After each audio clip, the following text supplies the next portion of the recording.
From Queen City to Sin City we go for the penultimate race for Season 6 of the E-Motorsports Network NASCAR Series, where more drivers' Earl Ross Cup hopes will be dashed, and others will be rewarded with a great opportunity in 1 week's time. Since early August, we've seen the best in sim racing clash to keep themselves alive at the hands of the Earl Ross Cup playoffs, and now tonight, this is the race that ultimately decides who is going to Phoenix next Monday to fight for one of sim racing's most illustrious trophies.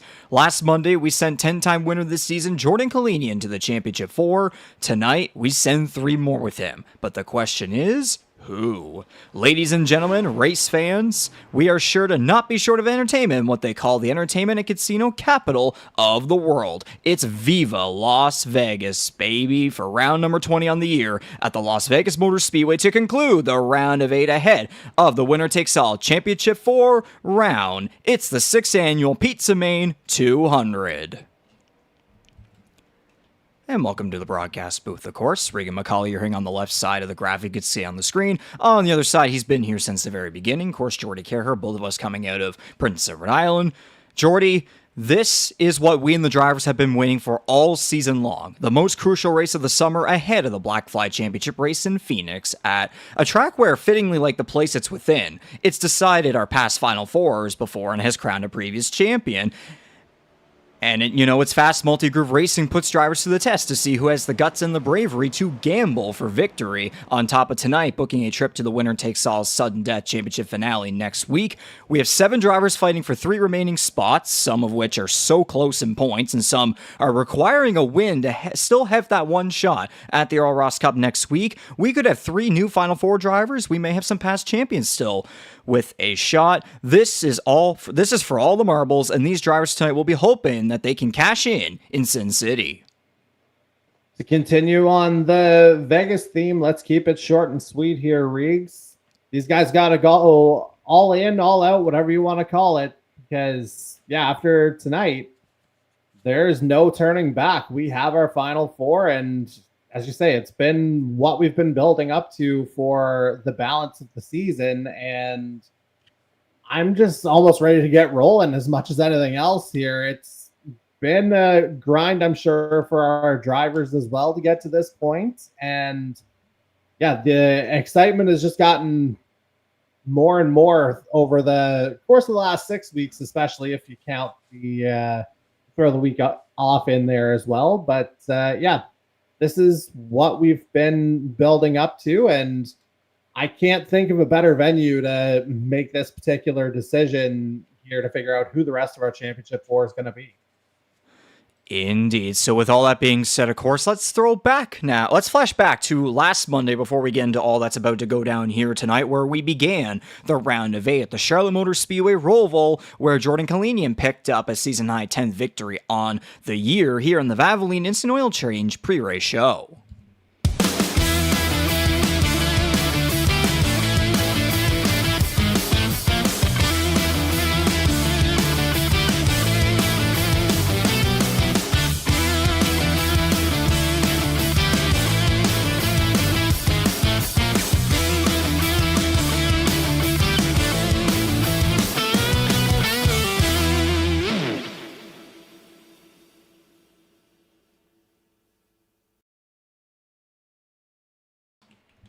So once again, thanks to Valvoline Instant Oil Change for sponsoring our pre-race, post-race shows, and also our team standings for Season 6 of the E-Motorsports Network NASCAR Series on iRacing. Of course, as I said, Jordan Aluminium reaching double digits this season with win number 10 on the year and career win number 18 at the Charlotte Motor Speedway Roval, where he led 31 of 55 laps. He swept the stages, scored the RepuLinks fastest lap, and of course, automatically advanced his way to the Championship 4 event at Phoenix next Monday. Now 2 wins away from Corbin McCauley in all-time victories, where Corbin is currently at 20.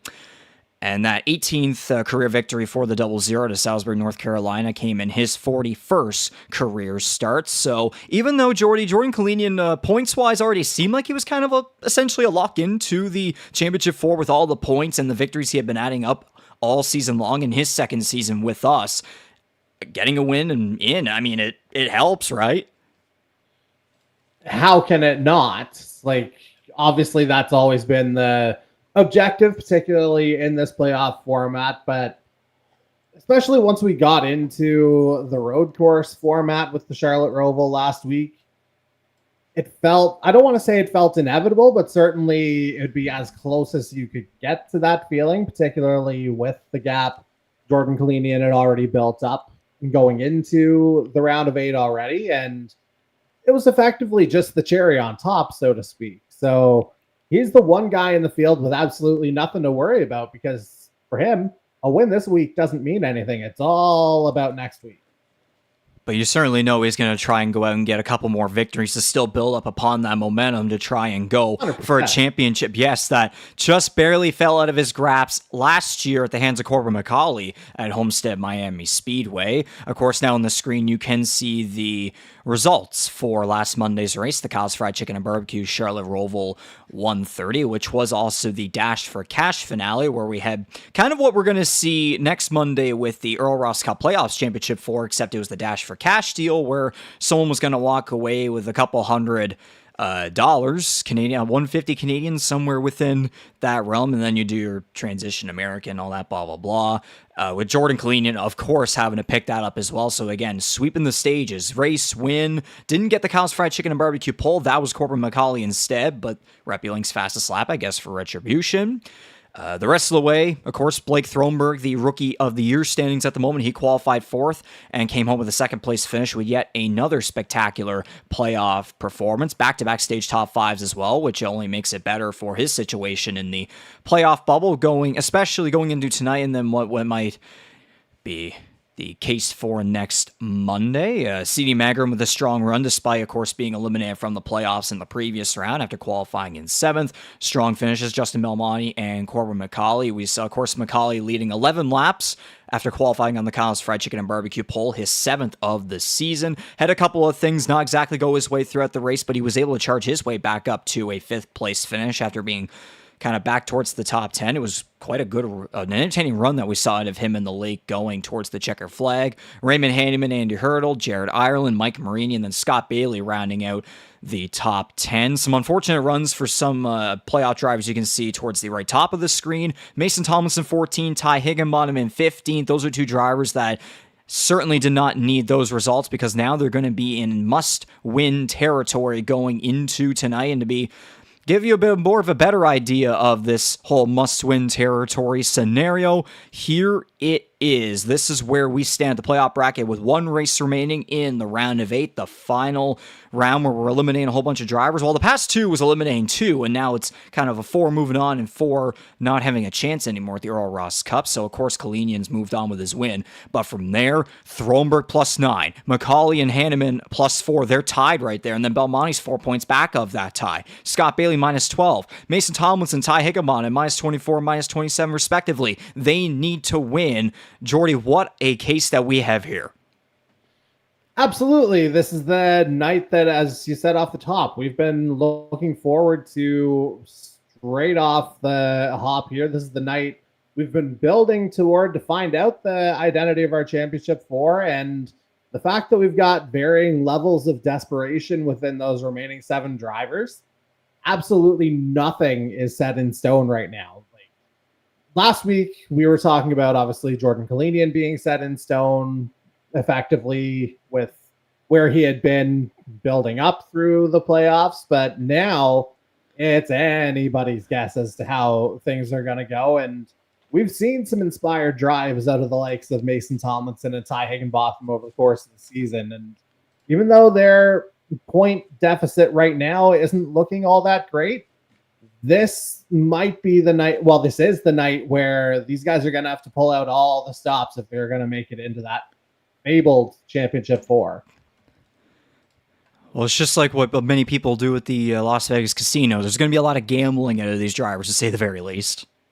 Oh, 100%. You can't leave anything in the tank, for lack of a better metaphor here, so to speak. So that's what we're looking at. You've got guys who they're looking at the end of the road if they don't throw absolutely everything they have into this one. And I expect the racing to reflect that. 100%. Along with the Earl Ross Cup playoffs as well, we're winding down to the end of the Best of the Rest Championship, of course, for all the drivers who missed the Earl Ross Cup playoffs. So there's kind of that only little deal there that Justin Belmonte picked up last year, but now he's in a whole different story after being that playoff buster, bubble buster back at Darlington.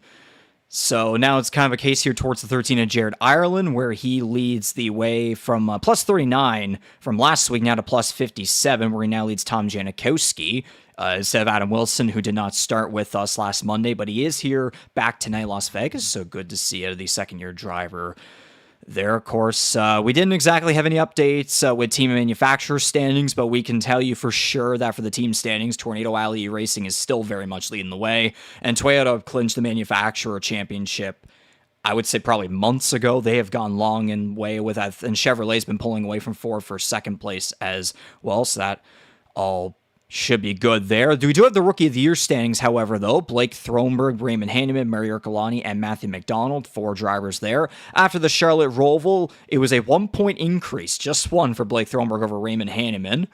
Again, we had the 3, 29, the 25, as you can see on the screen. They all started with us from round 1 onward. Raymond Hanneman joining us at round 3 at Homestead Miami Speedway, and for quite some time during the regular season was catching his way up. Then it kind of flipped back, and Thronberg started to gain some momentum, especially towards playoff time, which again is just a perfect example of peaking at the right time. We saw it back at Talladega Super Speedway in a phenomenal finish for his first career victory. So this should still be a notable battle to keep an eye on for these final 2 races, because again, these top 2 are going to be under a lot of pressure in this playoff situation as well. I mean, you saw right there with that bracket with 1 race tonight remaining. So again, that was the Valvoline Instant Oil Change pre-race show.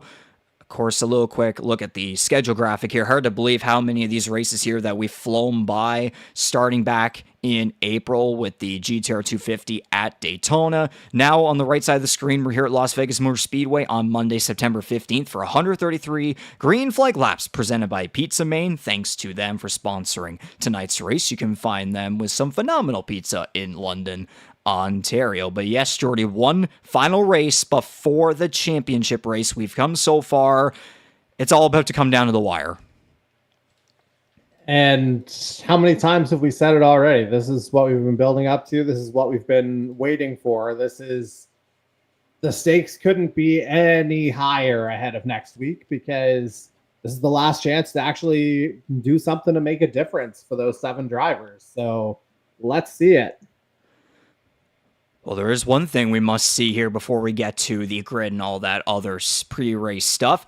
Kyle's Fried Chicken and Barbecue Pole Award. We're now going to have a tie for first place on the season, and it's a driver who, remember last year, picked up his first win of the season at Las Vegas on his way to way later in the year, picking up his first career championship, Homestead Miami Speedway. But this time around, it's at the second to last race, so this could be interesting to see here out of our defending Earl Ross Cup champion, Corbin McCauley.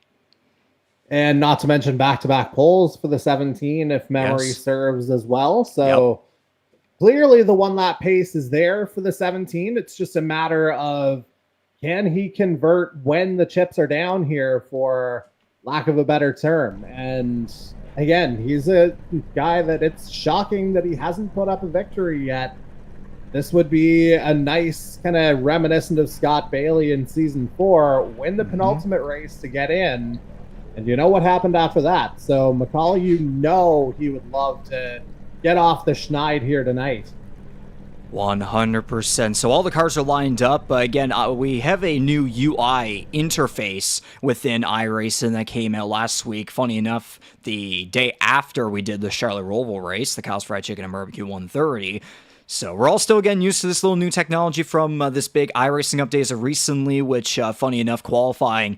Somebody clicked a button and caused qualifying to happen just a couple minutes earlier, but again, it gets us ready to get going earlier, so that actually only helps, to be quite frank. So all the cars are lined up. 18 are here, ready to do battle for the win in the Pizza Main 200 at Las Vegas Motor Speedway. So I'm going to go into the iRacing voice chat, have a quick word with these drivers, give the other 7 drivers within this whole round of 8 deal maybe a bit of a boost, some confidence, get them fired up here tonight, along with the engines, with the most famous words in motorsports. So we'll do it all live here, right now. Broken. Alrighty, gentlemen. Do we have a copy? Yes. This new UI is fun. And just very quickly to the 17 Corbin McCauley, how about this? Another Kyle's Fried Chicken and Barbecue Pole Award. And I did just say to Jordy, this is the track where you got your first win last year. Of course, it was a far difference in terms of how many races in between here and then the championship finale last year. But this time around now, this is the race before the championship finale, and you're right on the bubble. So what are you thinking of this? Well, I'm just kind of hoping I keep it out front the whole time and keep it clean and consistent. Try not to speed on pit road again for the memes. And yeah, we'll see what happens at the end, but hoping for a good, clean, fun race. And maybe perhaps give the audience a bit of an idea of what's to possibly expect with this racing product, and especially with this car ever since way back the whole update there. It's going to be a little bit different. We're dealing with some heavy winds here. I mean, we're 18 miles an hour right now, blowing against us in 3 and 4, so it's going to push the car a little tighter, and then on top of that, you have the dirty air and the new tire model, so it's going to race quite differently than the last time we were here. Turns 1 and 2 are pretty simple, but 3 and 4, it's a challenge not to hit that wall at a 4, so we'll just have to see what happens. 100% best of luck, and that goes to everybody else within this field. Welcome to round number 20 on the year for Season 6 of the E-Motorsports Network NASCAR Series on iRacing. It's the Pizza Main 200 here at Las Vegas Motor Speedway. It's Viva Las Vegas to decide our final 3 other spots in the Championship 4 for next Monday at Phoenix Raceway. To all of you 7 drivers still trying to go for those spots, best of luck. Give us a hell of a show to decide those spots. Best of luck gambling, too, here in Sin City. With all that being said, gentlemen, for the penultimate time, start your engines.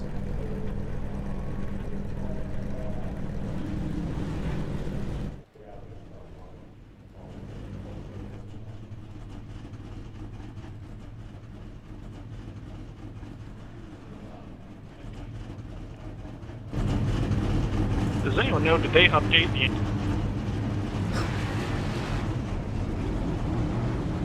Cars are rolling, engines are fired up to go green flag racing here at the Las Vegas Motor Speedway, the virtual one in Las Vegas, Nevada. And so with all of that being said, hopefully the music is on here and queued up. Seems like it's so. Here is your starting lineup for tonight's Pizza Main 200 at Las Vegas Motor Speedway, the final race of the round of 8 to decide the remainder of our Championship 4 for next Monday. On the front row, we have a pair of drivers who've been here since the very beginning, and it's, of course, on the Kyle's Fried Chicken and Barbecue pole, our defending Earl Ross champion looking to clinch his way into the Final Four yet again, the 17 of Corbin McCauley at a Charlottetown Prince Edward Island for McCauley Racing. Alongside him, the 12 Toyota of Mike Marini at a Thunder Bay, Ontario for Back Row Motorsports. There's Andy Hurdle 7 at a Dayton, Ohio for 519 Atlantic Motorsports. The 00 Toyota Jordan Kalinian already into the Championship 4 next Monday, but you know he's going to want to come out and get another victory and just build upon that momentum and be ready to rebound from last year and finishing in second place. C.D. Mangram's number 1 Toyota out of Atlanta, Georgia for Tuneo Ali Racing. Tom Janikowski's 93 Zesty Paws Chevrolet out of Appleton, Wisconsin. 7th is the 97 Tornado Ali Racing Toyota of Ty Higginbottom out of Kansas City, Missouri. Raymond Handyman joins us out of Ottawa, Ontario in the 85 Ford. Mason Tomlinson's number 4 joins us from Eudora, Kansas for Hyperdrive Esports. And rounding out the top 10 is your Rookie of the Year leader and recent Talladega winner, the 3 of Blake Throneberg from Graham, North Carolina for Back Row Motorsports. Jordy, take us through the rest of them. Yeah, let's look at the back half of the field where we find first the number 29 GTR Motorsports Toyota of Mario Ercolani out of Carsonfield, Maine, starting 11th. On his outside, we find the number 21 Tornado Alley Racing Toyota of Adam Wilson out of Laurel, Delaware, starting this one in 12th. P13 is Car 13, Blue Collar Motorsports Chevy of Jared Ireland out of Eudora, Kansas, and he'll have his teammate and playoff hopeful Scott Bailey on his outside. The 48 starts 14th.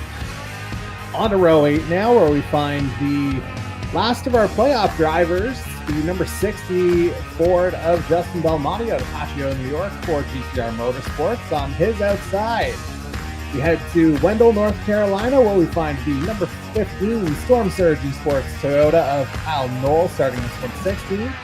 And rounding out our field, number 22 Hyperdrive Esports Toyota of Bryce Fountain out of Cape Coral, Florida, starts this one 17th. And rounding out our field, we head to the YYC, Calgary, Alberta, for the number 25 Ford of Matthew McDonald. So there is your starting lineup for the Pizza Main 200 here at Las Vegas Motor Speedway. The round of 8 finale. We're deciding the other 3 spots alongside Jordan Kalinian for next Monday's Championship 4. Kind of keep the music a little bit going here before we go green flag racing this time by. The race length is 133 laps. Stages are 40, 42, and 51. Pit road speed limit is 45 miles per hour. The fuel window is 26 to 29 laps. And of course, we said earlier, reigning Las Vegas winner is the 17 of Corbin McCauley on the pole. And of course, we're at Las Vegas Motor Speedway for the Pizza Main 200. Indeed, we are. And of course, McCauley, a 2-time winner at this track in the iRacing era. So if you're looking for a place for him to have confidence, this would certainly be among your best guesses, along with Jared Ireland, who won the second of the Vegas entries in season 4. And then if you go back to the console eras, Darcy Ford was victorious here in both season 1 and season 2, the latter of which got him his Earl Ross Cup on a memorable lap or pass with 2 laps to go, coming to the white flag, if memory serves. So plenty of entertainment here, plenty of opportunity for guys to just race all over the place. That's already evidenced from the order that you're seeing. And I don't want to wait much longer, Riggs. I see that green flag. Let him go. We all do. 18 cars to the start-finish line to race in the Sin City or decide the rest of the Championship 4. Let's go racing! And the lads absolutely have here. Looks like McCauley's gotten a good start, but it looks like Hurdle's going to try and follow him down that bottom line into turns 1 and 2. It looks like that lower line's prevailing off of this early start.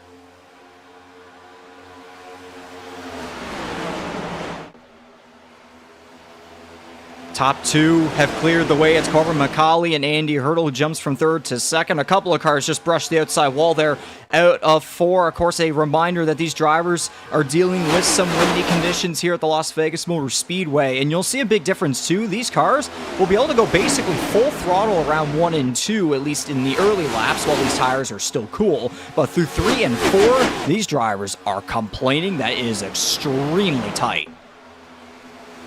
And we'll have to see who's able to handle that adjustment as we move presumably from day to night conditions, as we typically do.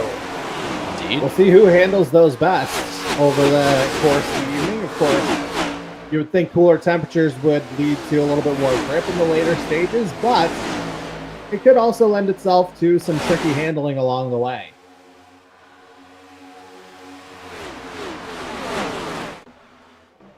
They're all racing underneath a gorgeous sunset with your defending Earl Ross Cup champion in charge, Corbin McCauley, about just under half a second ahead of the 7 of Andy Hurdle, already eliminated from the playoffs. But certainly one of those drivers still within this field that are still going to try and go for that race win. Very much so. He's just had the one, of course, last year's 300 at Charlotte. So that was done as a case of a brilliant strategy call, if you recall. And I think the way things are going to work out tonight, you're looking at a green flag pit stop in each of the 3 stages. And the way the cautions roll out, I wouldn't expect anything more than that. And so if guys want to gamble, like we've been saying earlier, there's plenty of opportunity to do that. And I could see a guy like Andy Hurdle potentially trying to spoil the party for somebody, particularly if you've got guys on the outside looking in.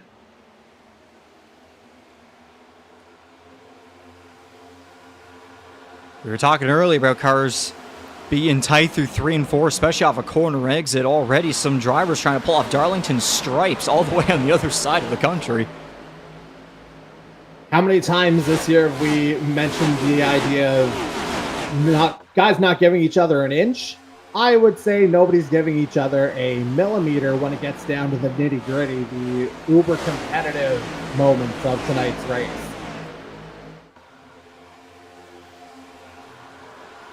Mason Tomlinson started this race in 9th. He is up to 3rd. He's one of the must-win drivers here tonight in the round of 8.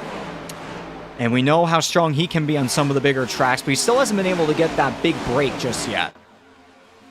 No, he does have the in-season tournament, but of course, that was all regular season.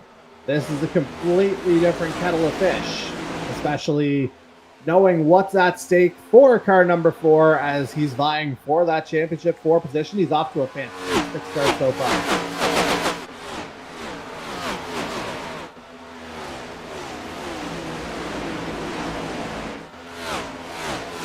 So not too far of a gap between the 17 and the 7th. Only about a 10th ahead from the previous couple of laps. Again, do remember about that fuel window being around 26 to 29 laps. Stage 1 at 40 laps in length. Then it'll increase up just a little bit for each stage. Although Stage 2, we did mention 42, it is going to be a couple less laps. Might even be just 1 less than stage number 1 because, of course, drivers have to do their cycle the laps under the yellow flag, the pace laps and such, and maybe do some yellow flag pit stops as well. So there's going to be a lot of strategy at play on top of making sure your tire wear is all good and not sliding up into the wall like we've already seen a couple of drivers do.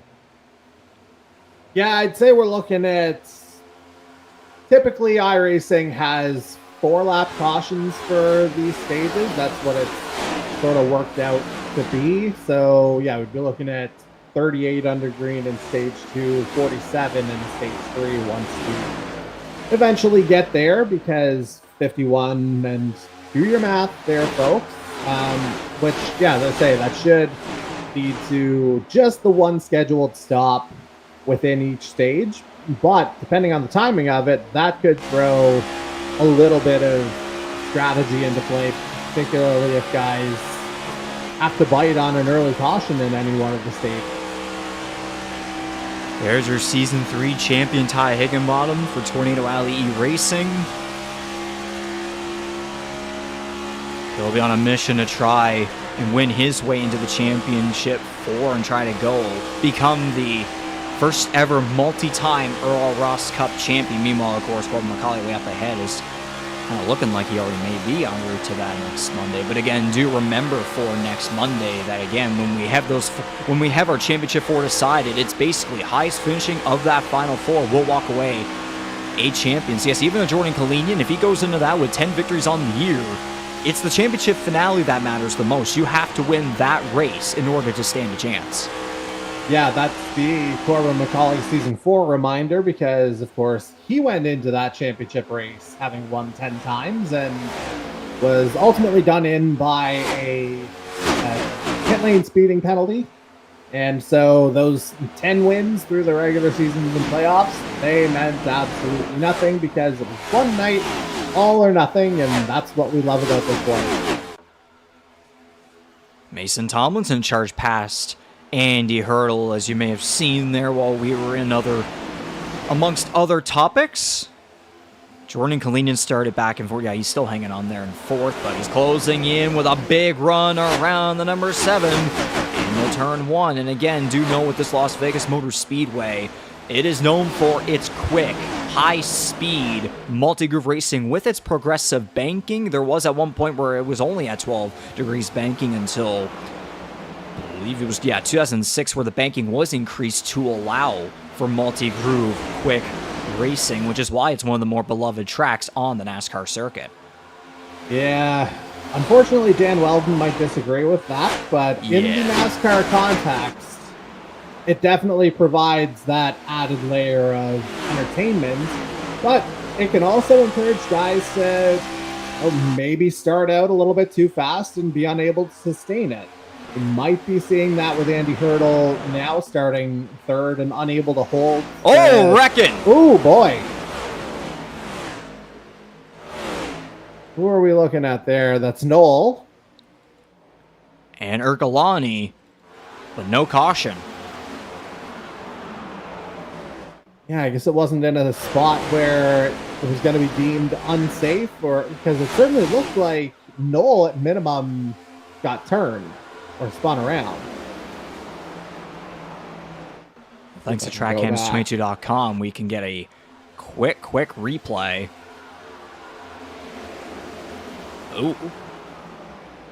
Ooh. Yeah, neither guy went all the way around. Noel sideways, certainly. As I'm looking at it from my feed here as well. Yeah, sideways, but never all the way around and never got back up to track level. And certainly Kyle Noel has let his feelings be known about that in areas of chat. Yes, even outside the playoffs, again, these drivers are still trying to go for a win or a strong finish to close out season number 6 of the E-Motorsports Network NASCAR Series on iRacing. Jordan Kalinian, through all of that, has made his way to 2nd. And we've had many times of calling these two drivers 1 and 2. Indeed, we have. Corbin McCauley's built up a fairly significant gap considering the track configuration. Others, you would say, like if you were going to the road courses, for instance, you'd be looking closer to double digits as a breakaway, but certainly a 2nd on roughly a 29 to 30 second lap. That's not, something to dismiss, certainly, as McCauley's built himself a fairly decent gap, gotten himself into a bit of a rhythm, but you almost hear the Jaws music anytime you see that purple and black 00 popping up in your rearview mirror. Ercolani and Noel are both on pit road. They've been in, one of them in for just over a minute, and then 2 minutes for the other. Yeah, neither one having officially retired, though, so it looks like they may try and continue until we hear otherwise. Other than that whole deal there towards the back of the field, everyone's so far so good. As the sun continues to set, again, it is day 2. It is a day-to-night transition for this race, so we will see the grip go up just a little bit once the night skies and the lights come come on over the Las Vegas Motor Speedway, so it could help some of these drivers who may be better off under the lights compared to when the sun is full ablaze on the racing surface. And we know this guy usually likes to do his early pit stops. Yeah, usually cuts the stage in half, and that's pretty much bang on what he's done, along with Justin Belmonte behind him. And Belmonte, even though he's still a round of 8, like, it's almost unfair to call him a sleeper pick for tonight. But, like, if I think of similar tracks where you can go really open with it, he's a 2-time Auto Club winner since he's joined us. So even though he started 15th, I have a sneaking suspicion we're going to see him toward the head of the field before too long. Higginbottom, also a former winner at Auto Club that was back during the console days. He still has yet to score a win on an intermediate during the iRacing era, but he still has had his strong finishes, has always been up front challenging for the win. And again, Ty Higginbottom making his 100th career start in the series. And, oh, I thought we might have seen some wall contact there. I was about to say, as we see Thronberg coming in, I was about to say that would be a heck of a crowning achievement on top of the milestone if he's able to win his way into another Final Four.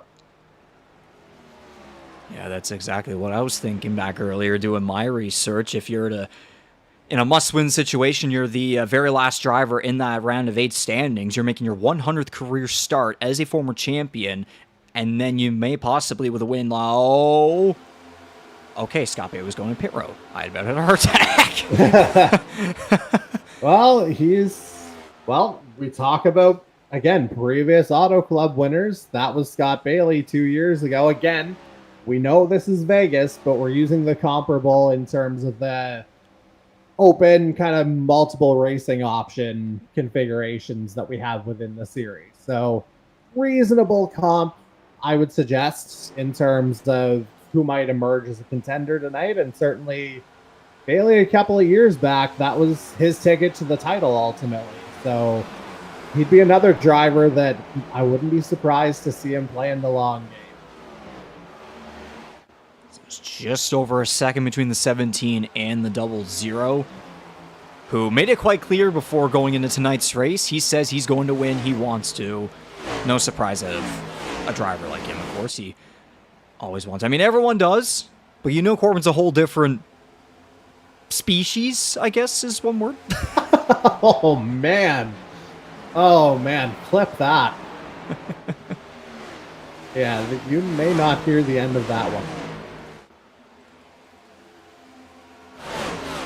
But it's been, a very quick opening stage here, it has to be said, now that we've gotten into the middle of our pit window. Here are our expected fuel window. As a matter of fact, leader is in.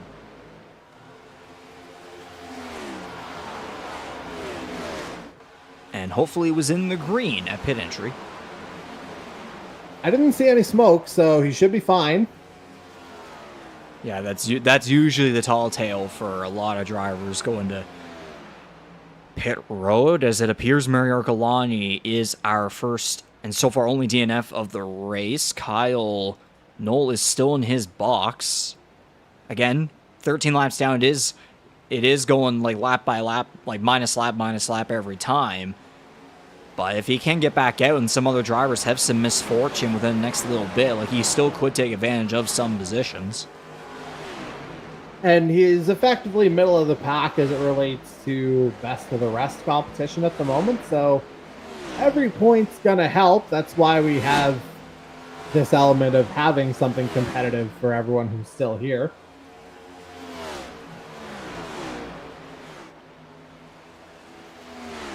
So nearly 10 laps away from the end of stage number 1. Again, lap 40 is the final lap as the sun continues to set beyond the horizon.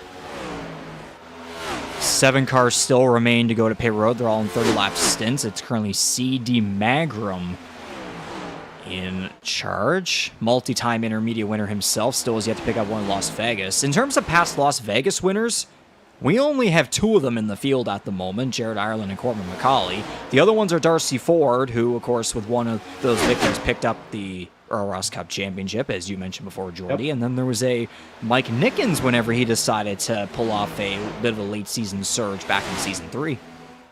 Well, entirely a playoff surge, I believe it was. Yes. A Michigan round Las of 8 Vegas. race. I think it was a round of 8 race as well, the Vegas win, if memory serves. Yeah, he advanced his way into the Championship 4 as a result of that victory. Oh, no! Whoa! Wilson getting a little wild. Marini Yellow. getting a little hinky on that pit entry. And yeah, here we go. First yellow. And that's, if my math winds up being correct, well, A, it's a huge bailout for the drivers who hadn't pitted yet because, you know, everyone else is slowing down. They're not going to waste as much time. And B, it's going to give us a 4-lap run here to the end of the stage. TrackCams22.com replay the 21 of Adam Wilson. I did say earlier that smoke can be a tall tale of a pit entry, but that's in addition. What we just saw there's in addition, I guess. Yeah, obviously not a clean pit entry from the 21. Clearly got a little bit of skew. And yeah, nose into that inside wall. And here we are. Everything neutralized. So this should make things interesting with all the fuel windows as the rest of the race goes on. So yeah, Bryce Fontaine and Mike Marini are the only 2 cars left on those giant stints. You got a Raymond Handyman at a 2, there's 4, there's a 0, 7, there's a bunch of numbers in there. You got like 10, 8, and 10 towards the back. Noel's still in his box. Adam Wilson's made it back out after that hit there at the entry. And so the 22 will head down. I would say...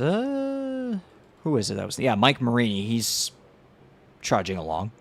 It would have been hard to go super lean and make your way through for the rest of the stage. So not necessarily a surprise to see those 2 peeling in. But if you're a CD Mangrum or a Raymond Hanneman, that is fantastic timing on that yellow because you were able to just dive in right before it happened.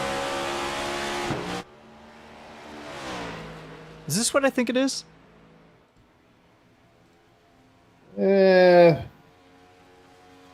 Well, what do you think it is?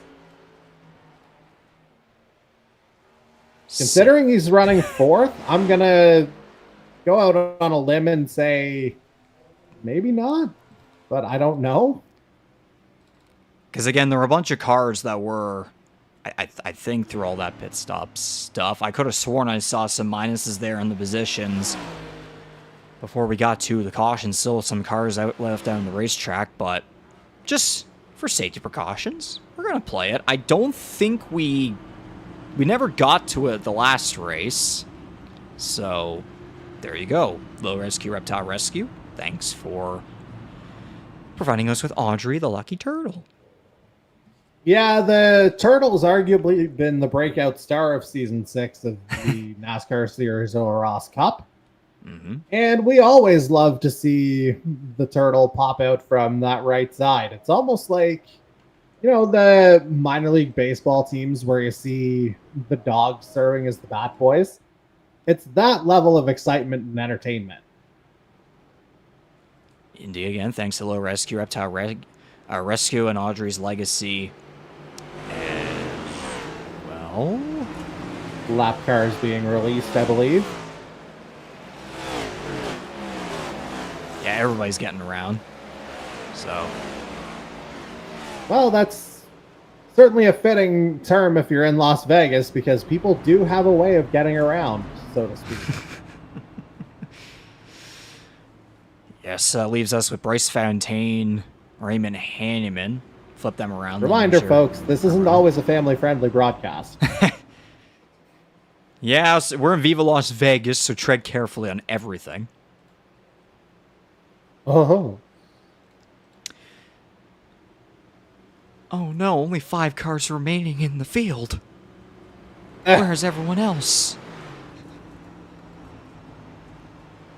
Everyone's gonna do everyone's gonna be like Kyle Busch in the Daytona Shootout race. He starts all the way back and just shoots by everybody into turn 1.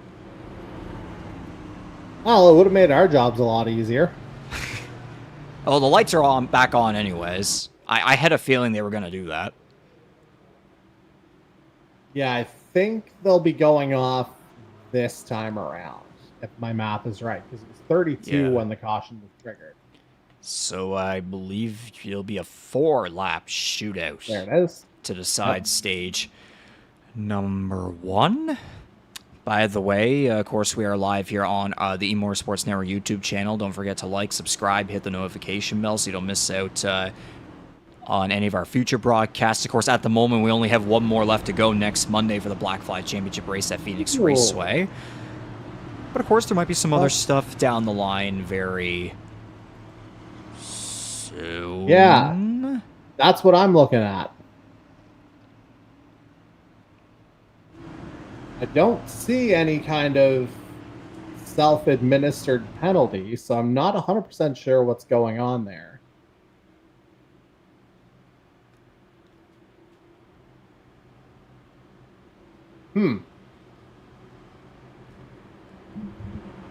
Lucky Dog has to drop to end of longest. Well, yeah, the Lucky Dog or Turtle has to drop to the end of the longest line. So yeah, there you go. So that means you were right to bring it out. So fair play to you. Again, as I was saying for our broadcast in the live chatter, I got a couple people tuned in. JD Magram cheering on CD Magram, Natasha cheering on Raymond Hanning in the 85. So if you haven't chimed in yet, let us know who you're cheering on, where you're cheering from. Get a little interactive in here. Meanwhile, the race cars are about to get back to Green Flag Racing for what's going to be, yes, a 4-lap shootout to decide stage number 1. A bunch of single file because of whatever was going on under that caution period. So it'll be interesting to see how these drivers scramble on this one for points. But speaking of shootout, if you're Raymond Hanneman, how about having a teammate in Bryce Fontaine as a rear gunner off of the restart here? This is the guy he can open up a gap for the 85, who is currently in the playoff picture. Certainly there's some pride on the line for Fontaine. It means a lot more to Raymond Hanneman right now. Now, Hanneman only had a 5.5 pit stop time on that 7-lap sim. Bryce Fontaine shot around. He was at almost 15 seconds, so I imagine that's a tire case right there. Because look at Mike Marini and CD Magram starting to close in quick. Lots of battles going on towards the back. Or middle of the pack, however you want to call it. Oh, Hanneman just got the wall there. One other car might have towards the back, too. Now 2 laps to go. Pits are now closed here towards the end of stage number 1. Higginbotham slid up into the left rear of the Boot Hill Distillery, number 13. Lots of close quarter action. Again, these drivers, especially the ones trying to fight for a championship 4 spot, they're all scrambling, trying to gamble for anything they can get. And how many times have we said at this point, everything matters, particularly now when this is the night where everything gets finalized. This is where you know if you're in or out. Bryce Fontaine is starting to get long and gone away from Mike Marini. There's 2 wide, 3 wide action all over the place. Towards the back of the top 10, someone got the wall there down the back. But coming to the stage, checkered flag, the first one on the night. It's going to be the 22 of Bryce Fontaine. And how about that as we... Yep. Always watching the driver who's 10th. So never necessarily a guarantee. So let's see how this changes things up.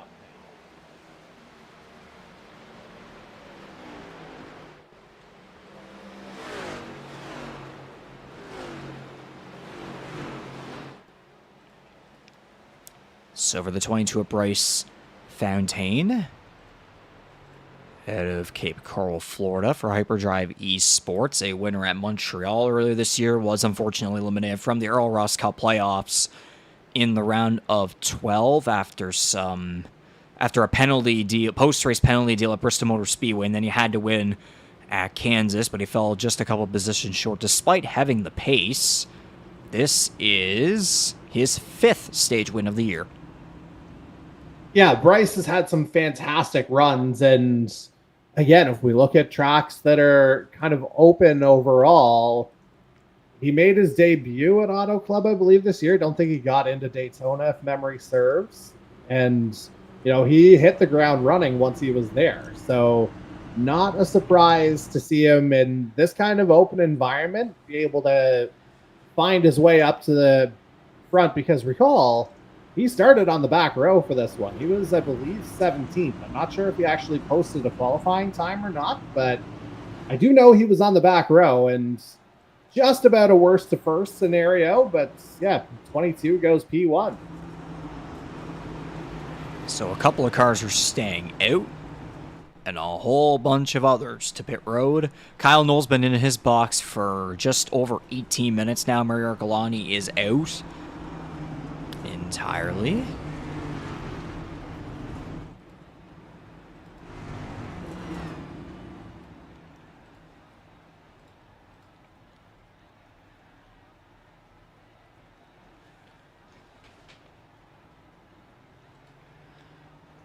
And Mike Marini will come out first with a 7.6 pit stop time. Bailey, Higginbottom, I think it was, Hanneman. Corbin comes out a little bit towards the back. So Fountaine, Magrum stayed out. They're on 9 and 11 lap stints. They both took 4 tires the last time they were down pit road. Marini with the TrackCams22.com replay might as well get a look. I believe it was just fuel for the 12. Car not lifting up on any of the sides. So yeah, for the 12, it was just fuel. Everybody else went for 4 tires.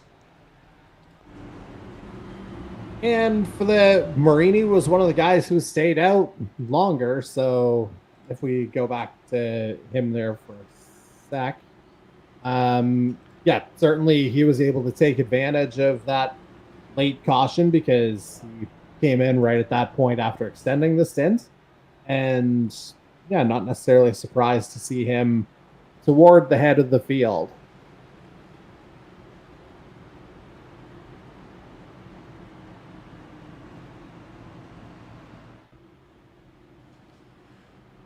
All cars have crossed up double file for lap 45 on the restart. So we'll have, I believe, just under 40 laps for stage number 2. Again, a couple of laps taken down as a result of these laps under the yellow flag. But these guys are doing a good job getting these yellow flag windows very quick, done, and over with. It'll be your stage 1 winner, Bryce Fountaine. And the number 1 Nordic Aluminium Toyota of CD Magrum to his outside. Then there's Marini and Season 4 champion Scott Bailey, who, with the 48 of Bailey, at minus 12 going into this one, not exactly sure where his deficit is at now, but compared to Tomlinson Higginbottom, would you say probably would be must win? Safest bet? Not as dire, but if you're on the outside, it's always going to be must win. And yeah, I'm going back in the YouTube stream to get the moment where we went under caution because I missed it in the immediate aftermath being the flag person for it. Oh, are we going to try 4 wide into turn number 1? Yes, we are. Good Lord. 3 wide in behind. And Magrum's getting turned. Oh boy, that didn't take long, did it? Into the wall, yellow. Yell no, more like if you're these drivers the way this one's shaken out early in stage 2. We knew guys would have their guard up. I think that might have been a little earlier than the lion's share of the field would have liked.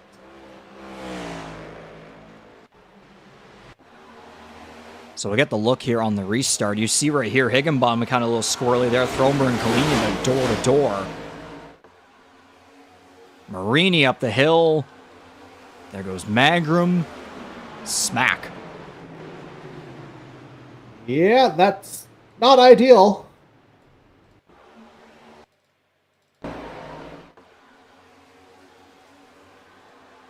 I'm not sure Marini was trying to make a hole work or if he got tight.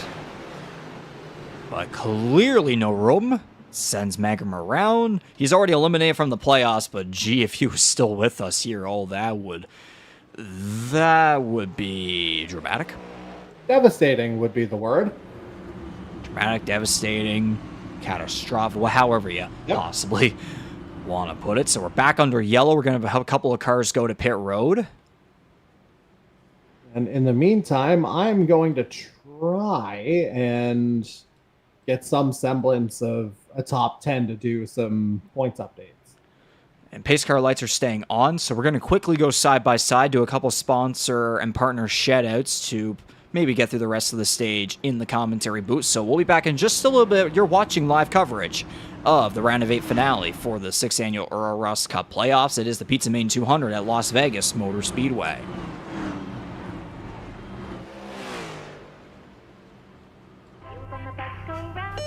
Good morning, Philip. Time for an oil change. Remember last time? I'd rather not. Took 3 hours. You forgot Little Henry's video game. You're not as entertaining as a video game, Philip. Silence your oil change anxiety at Valvoline Instant Oil Change. Get an expert oil change in about 15 minutes with no appointment needed. Thanks for coming in. Valvoline Instant Oil Change. Service you can see, experts you can trust.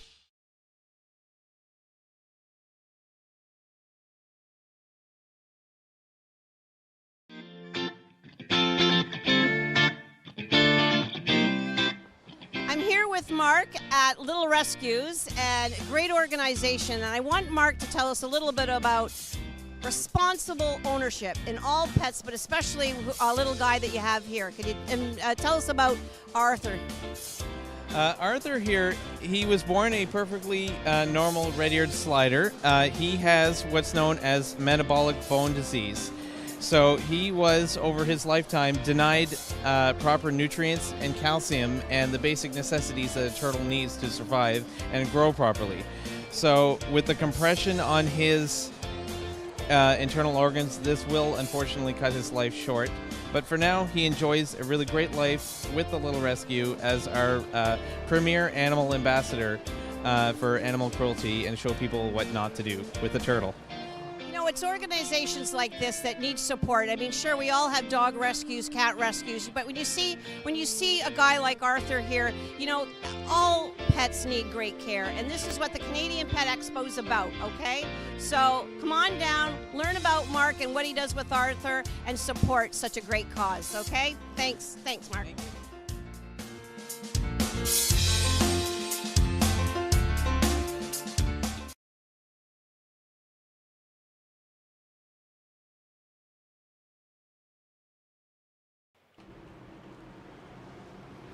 Yet another case in the broadcasting software where you forget to click that eyeball thing to turn off certain sources, but if the turtle decides to make another appearance again. This is making up for, I think, the lack of it from last week, but of course, we're live back here at the virtual Las Vegas Motor Speedway to get this race back underway after that incident on the start for stage number 2. We're back green flag racing with Bryce Fontaine in charge, and we already have cars scrambling. We might have 4 wide again. Are you surprised, really? No. I don't think you can be at this point, especially considering the stakes.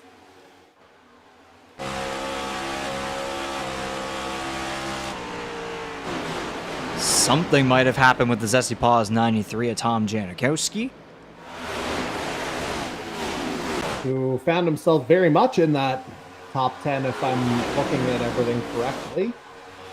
Ooh, Thronberg is making it real close against Jordan Kalinian, if my eyes were serving correctly right there. Like, Thronberg going into the night was +9, so just a tad bit safer than a couple other drivers in behind him. But still, you know him, especially with his recent momentum and his great finishes. peaking at the right time, especially as a rookie too. You know how bad he'll want to try and get another win. And trying to pull off something special tonight and tomorrow, or next Monday night. Yeah, he 100% helped his cause, of course, with that Talladega win a couple weeks ago, as you mentioned, and they'll lock themselves into a solid stage finish here tonight, grabbing himself a few more points, whether it's 6th or 7th. Officially, it was hard to tell right at the line.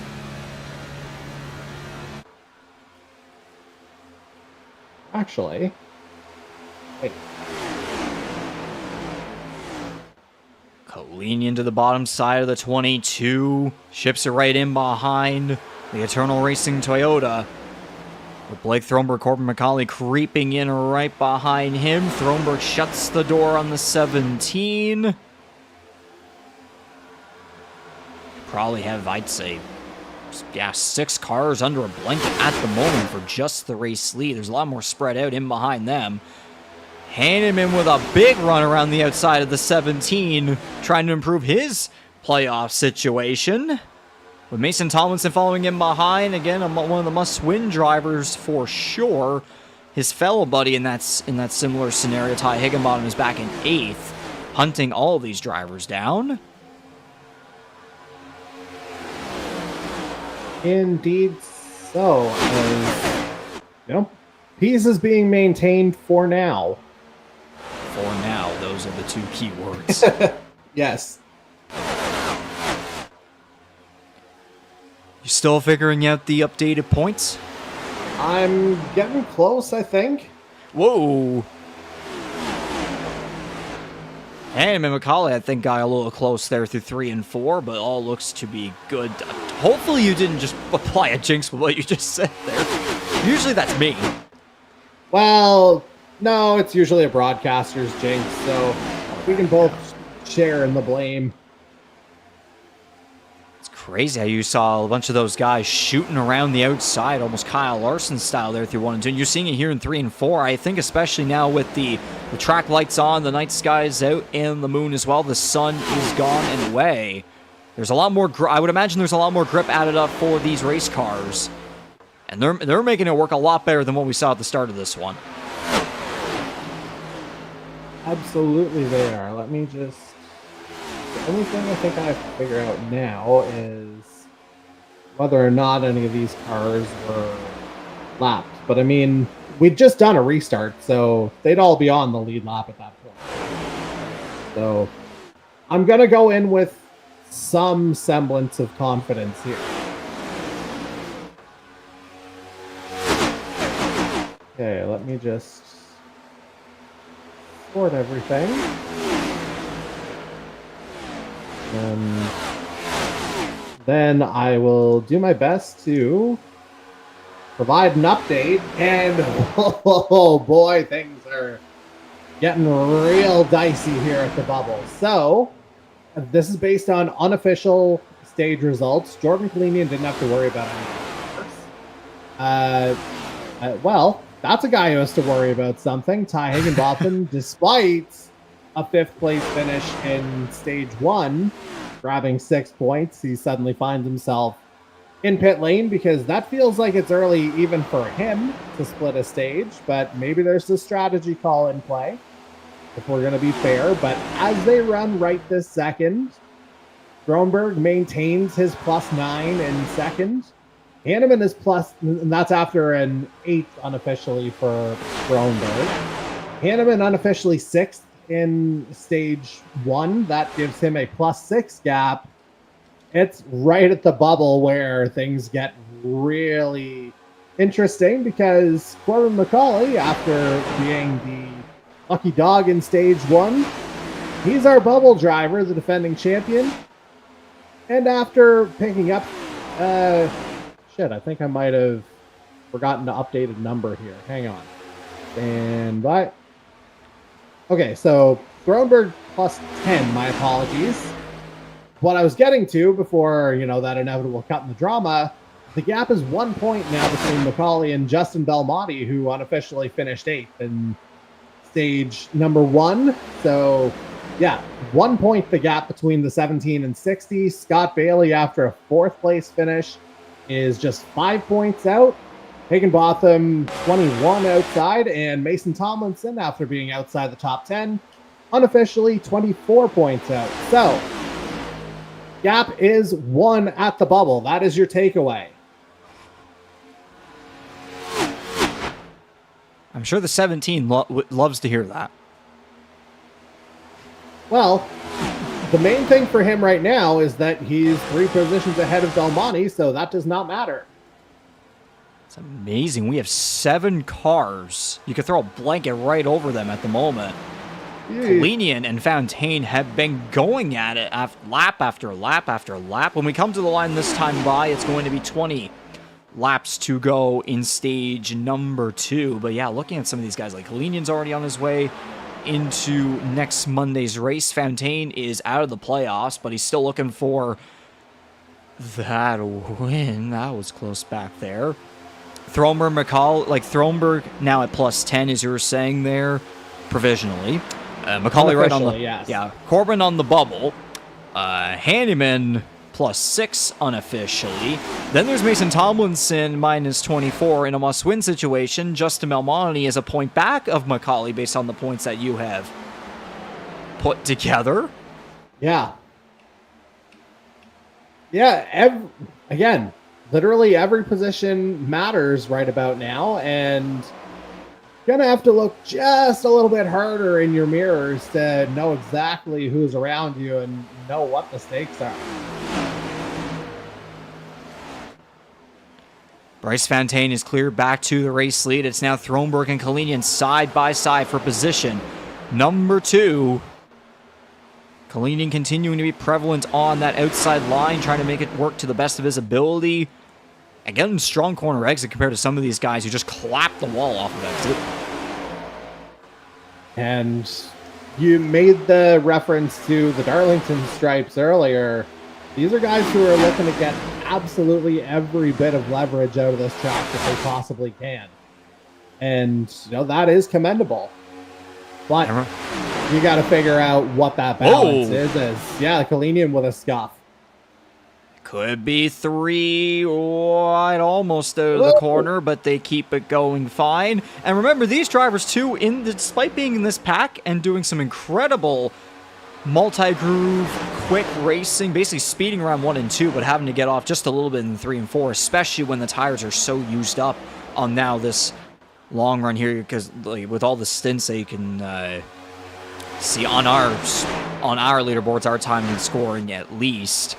They also have to deal with the pain of dirty air with these Gen 7 cars, Gen 7 Next Gen NASCAR stock cars.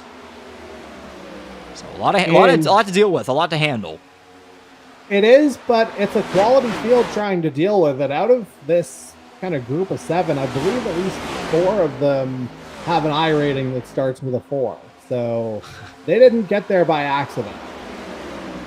Yeah, there's a couple 3s and high 2s in there.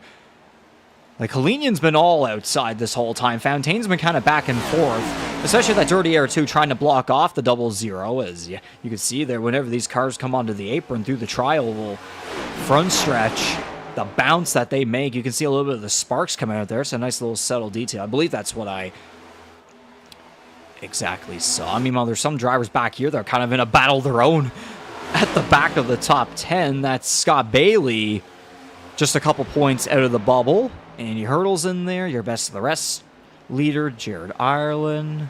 Mike Marini's a lap down, so he's kind of out of that situation. C.D. Manger's a lap down. He's still trying to keep going despite what happened on the backstretch there with the 12.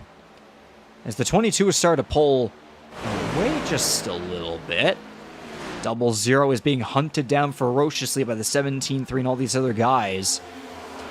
And for some of these drivers too, like even throw a Throneberg, a Hanneman, Macaulay, Tomlinson, Belmonte, there's a whole bunch of these drivers here where if any of them wreck or even a bunch of them wreck, it could be game over. I would suggest it would be game over for multiple drivers in that instance, given how close they're racing each other. And, I mean, we've seen this happen in multiple situations at different tracks as well. Macaulay barely closes that one off. Luckily, it's on the one guy that it wouldn't matter to tonight in Jordan Canadian. But you wouldn't want to be planting any seeds of mistrust, shall we say, as that's Fontaine diving into pit lane from the lead.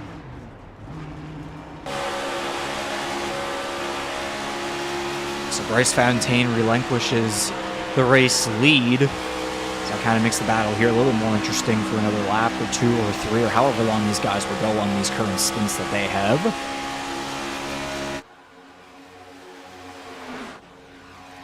Yeah, in all likelihood, Fontaine would have been a guy who he was certainly one of the last to stop. I think he benefited from that late caution in stage 1. Not sure what he would have come in for like between the stages.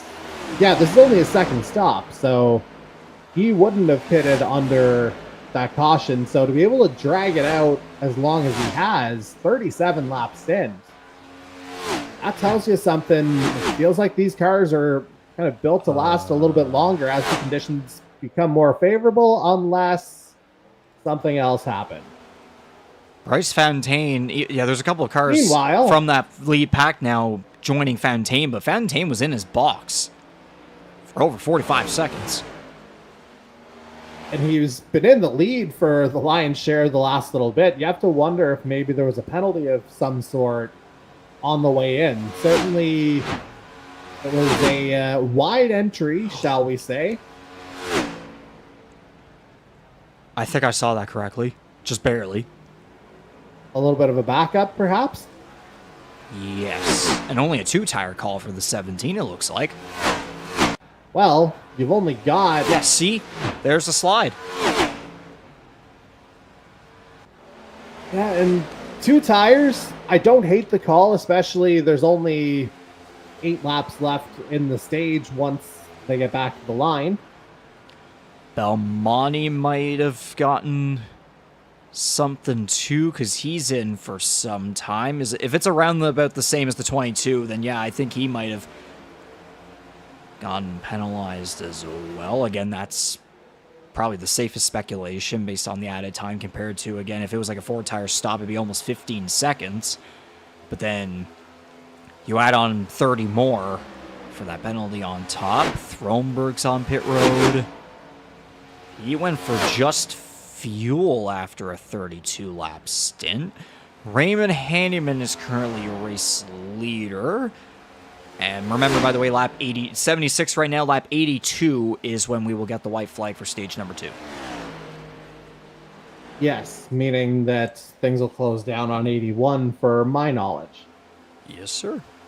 Now, yeah, Hanneman will be an interesting case here. 33-lap stint. Would not have pitted under the incident-related caution that began stage 2, where I believe the likes of Andy Hurdle, Scott Bailey, and Jared Ireland did. And I was about to put Matt McDonald in that category, but he's just making his way back out of here.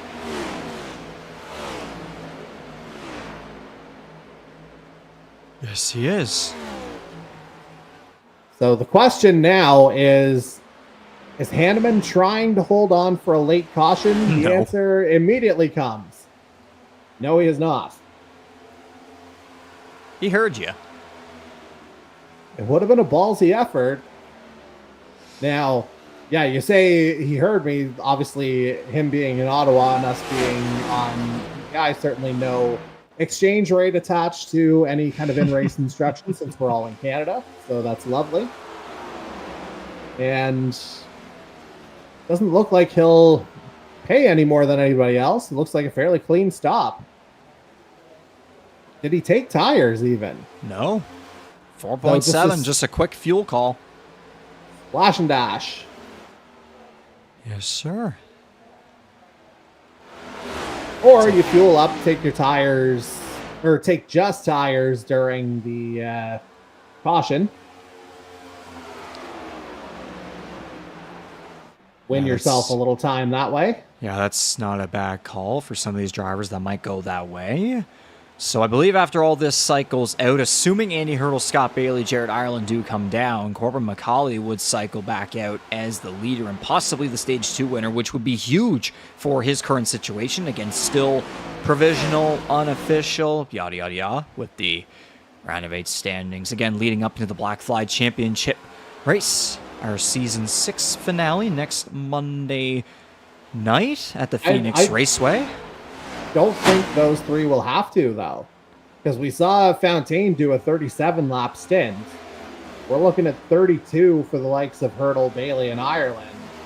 I think they can gut out these last 3 laps. This could be huge for the 48 especially. Yes. Yeah, very much on the outside right now. Could work his way into the conversation and make that bubble even more dicey.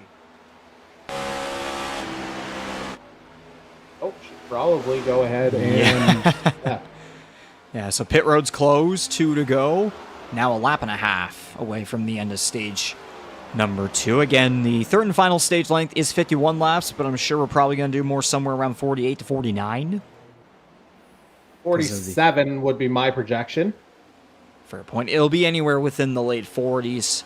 Again, because the laps, we have to wind down the laps under the caution flag. Drivers will do pit stops and whatever. So, white flag for stage number 2. With Andy Hurdle, Scott Bailey, and Jared Ireland deciding to stay out. They're going to make their way to pit road, I imagine, under this upcoming yellow flag. But here's the next and final stage checkered flag. Why not? Andy Hurdle. Well done to the 7. It's been a little while since we've seen him factor in this particular manner. Now as we get through the rest of this, 7th, 8th, 9th. Yeah, Magram's just coming by. There's 10th place. And there's the caution. Yeah, I was trained on Mangrum there pretty good, so there was no way I was missing that. So, yeah, massive 9 points there for Scott Bailey is the story of Stage 2. Yeah, Stage 2 and stage win number 2 for the 7. Okay, let's see if I can... This will be more concrete in terms of how I'm able to see everything. Stage 1, I've got no idea. I think I'm right, but I'm not 100% sure. Yeah, this could be interesting, especially if we need any tiebreakers or if there's like a 1 or 2 point difference in any positions. I'm sure there's going to be at the very end of this, but we've seen crazier happen in past penultimate races leading up to our championship finale at the track, where I might as well note, of course, we're going back to the place that crowned our very first champion Season 1 in Ryan Gibson. So, yes. For all the potential different scenarios that we could have for a Championship 4 this year, of course, Kalinian going back-to-back in Championship 4s, except this time is trying to come out on top after falling short of Corbin McCauley by 1 position last year in Season 5. We could end up having the rest of the other 3 spots could end up being drivers who have never been to the Final 4 before. Like, we might not even have there's a chance we don't have any past champions even in the Final 4, which again, that's just another part of showcasing the incredible talent and parity that we've had across this 6th season of NASCAR racing within the E-Motorsports Network.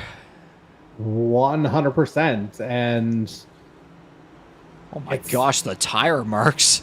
Yeah. Literally everything to play for our remaining 7 still eligible playoff drivers here, vowing for those final 3 spots. And as soon as I go ahead and make the stage winner post online, I'll give you an idea of what it looks like. I know you're looking at it. Yeah, you can see the little circle in the corner. Yep. And you know what? That might have been the call of all calls right there for the 48. Because remember, absolutely. Remember staying out, he just went for 4 tires, And looking back to where he qualified, it was only 14th, but still right up at the front for this third and final stage. The question is, though, can he hang on pace-wise?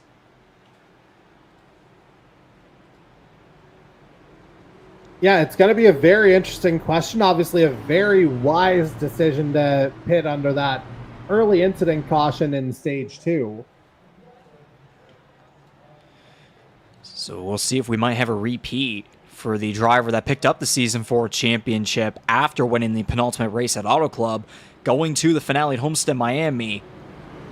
And he didn't pick up the win, but he was the highest finishing Championship 4 driver, which, again, next Monday, we could have someone eliminated after tonight and win next Monday, and we still have someone that wins the championship, except they don't win the race. So there's a whole bunch of different things that could play out tonight and then going into next Monday night, which I think at this point in time, we're not going to do the crank it up just yet, because I do not trust restarts, especially at tracks like this, but we'll get the sponsors and sponsor partner shoutouts done and over with.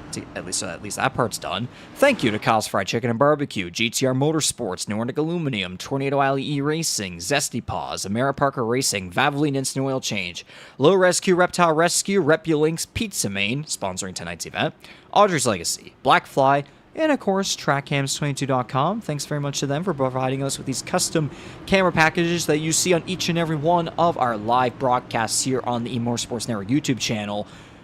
And of course, utilizing the iRacing service ever since 2023. It's been a hell of a transition to iRacing since the sacred console days, I guess is one way to put it. And yeah, it's hard to believe how far we've come within the iRacing era, and the best part of that era we could be witnessing right here in this Round of 8 finale. It's Scott Bailey and Jared Ireland for the third and final stage of the penultimate race on the year. One final stage to decide the rest of our Championship 4. Absolutely, and guys are going to be just scratching and clawing for everything right now, because this is it. There's no more stages. It's all about getting to the end. And it's all in how you finish. Oh, Thronberg about up into Bailey. We might be 3 wide out of the corner. Bailey gives Macaulay the room. They're door to door down the front straightaway. I think Bailey head the nose at the line. We've seen these two battling plenty of times before in our history. You don't say.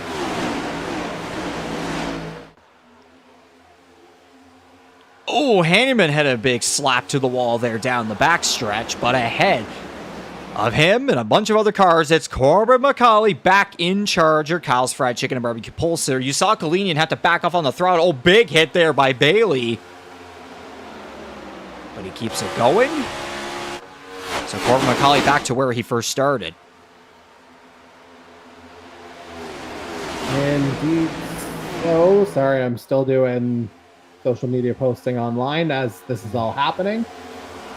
We're kind of both like octopuses or octopi, or however the plural goes, in that we have multiple arms trying to do multiple things at the same time. Alrighty, Squidward.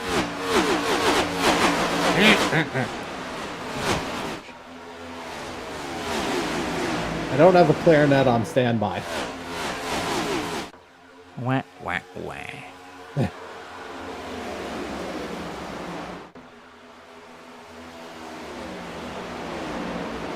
Aluminium powering his way around these high banks of Las Vegas Motor Speedway. We've seen for the most part he's being able to get around without any issues at the wall, but you saw him make a bit of a love tap. He's in behind Scott Bailey, currently in third. It's Raymond Hanneman and Blake Thronberg, your top 2 drivers in the Rookie of the Year standings. Fender, they touched just a little bit down the back. Yeah, not quite into Robbins racing territory yet, but I can't imagine we're far off. Jeez, look at the high line taking. Top 6, all playoff drivers. How about this? What an incredible sight it is. And you know what? Through all this, I think I now trust with these drivers. Fingers crossed, knock on wood, whatever it is, to not have any jinx. Jinxes happen. Let's keep this going here. But in addition, fire up the sounds of these Gen 7 engines around the high banks of Las Vegas Motor Speedway. For the penultimate time on the year, the TrackCams22.com crank it up.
So that was the TrackCams22.com crank it up. Again, thanks very much to them for providing us with these custom professional broadcast camera packages that really have enhanced our live productions of each and every one of our E-Motorsports Network races on iRacing, including here with Season 6 for the NASCAR Series and the 6th Annual Earl Ross Cup Playoffs.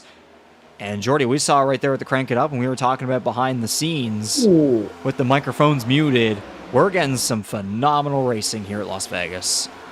We are, and as we're seeing all this happen, go figure, we have 7 of our 8 playoff drivers occupying the top 7 positions as they run right now.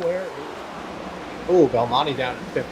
He's going to have a little bit of work to do because oh boy, not sure if something happened there. You mentioned the possibility of something having happened on his last pit stop. I don't know if there's kind of a ripple effect from that, but anyway, the one thing we haven't done so far in stage 3, let's get to the numbers, shall we?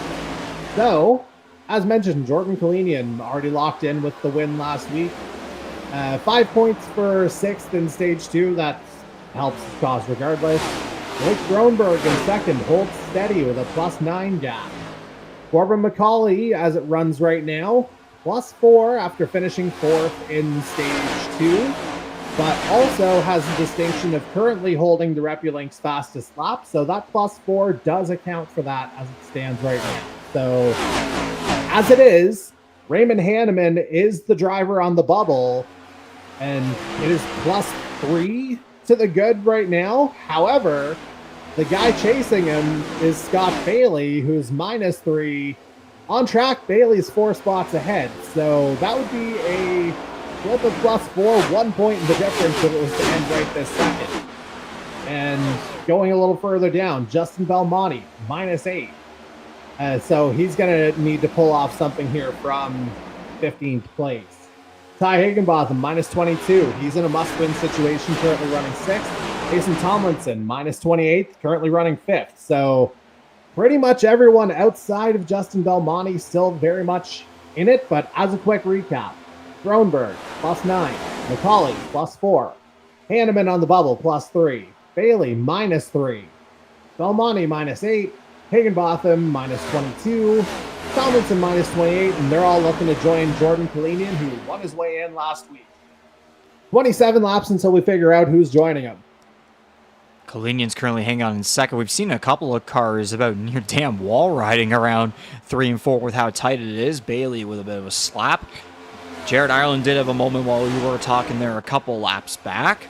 Kalinian has pulled away from Scott Bailey after being side by side with him a lap or 2 ago. Thronberg trying to shoot his way past the 48, and he does. So car number 3 to position number 3.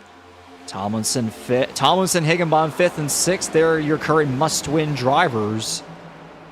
And that is a huge pass from Thronberg on Bailey. I mentioned that it was a 3-point gap. Oh, Bailey tumbling because he's pitting. You bet did what I did earlier.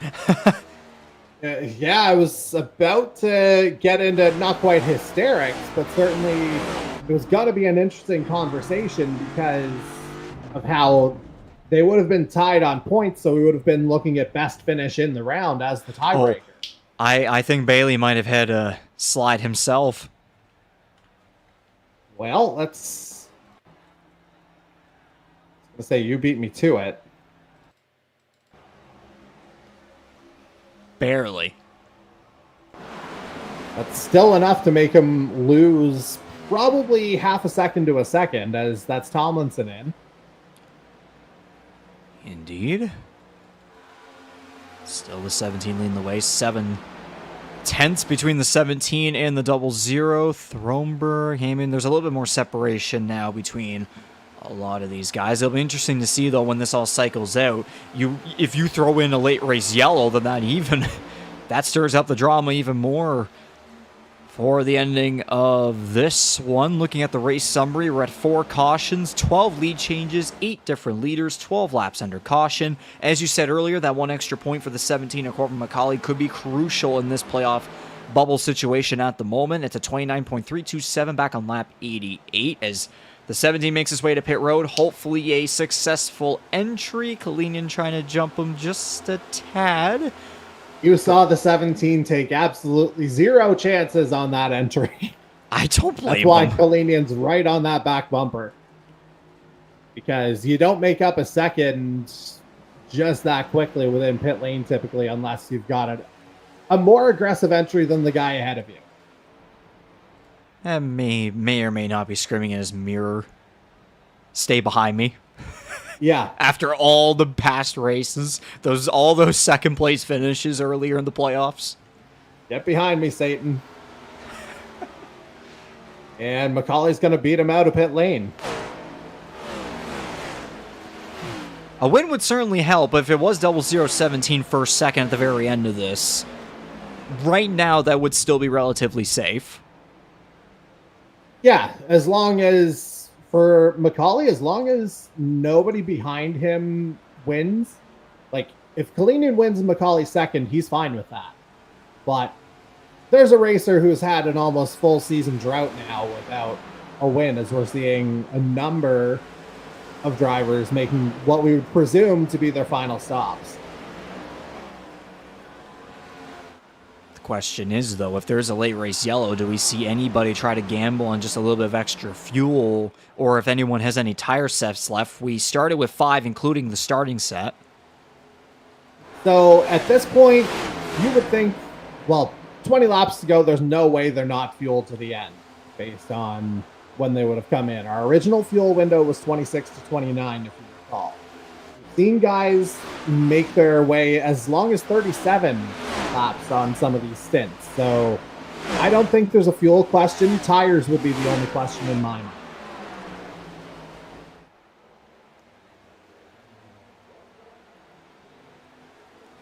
There's been plenty of times before where we have had said that stuff, then the complete opposite happens. So again, you never know, but at the moment, yes, certainly fuel looking to be the safest bet. It's just a matter of tires, how many tire sets these drivers may have left here towards the end, especially if we get some, if we get multiple late race restarts. Especially Adam Wilson making his way back on the racetrack. We're at 19 laps remaining in the Pizza Main 200.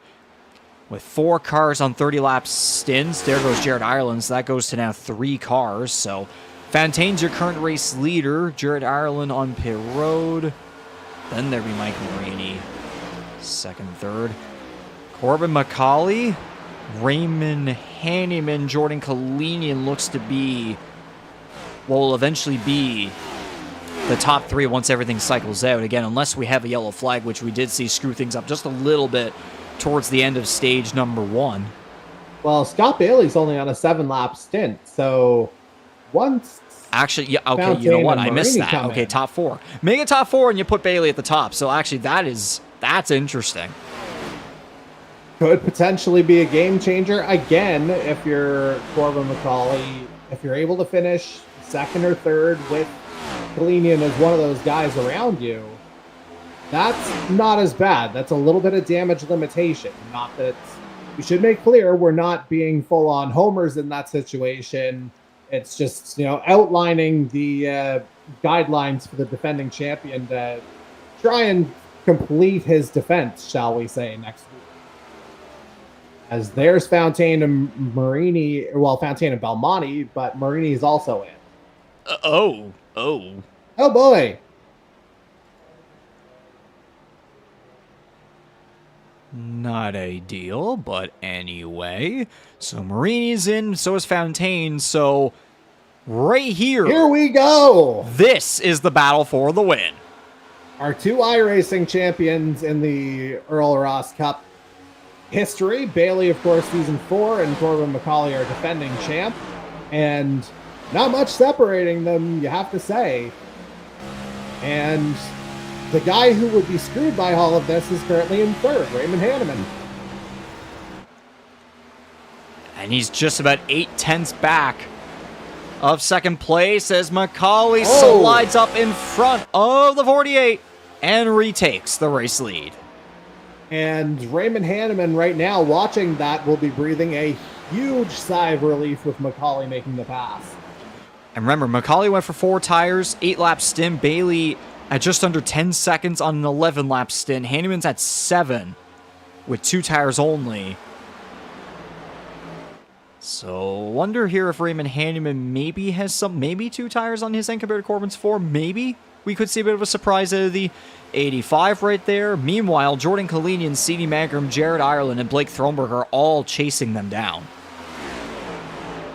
Yeah, absolutely nothing set yet, but I absolutely love how this is developing. And the thing is, the moment a yellow flag comes out, if one does, Everything changes. Everything collapses from here. Yeah. As I say that, Rewind. I think Magrum might have gotten a bit and have a bit of a wobble there at the final corner, but we're 3 wide for position number 4. Jared Ireland's going to get by both of them.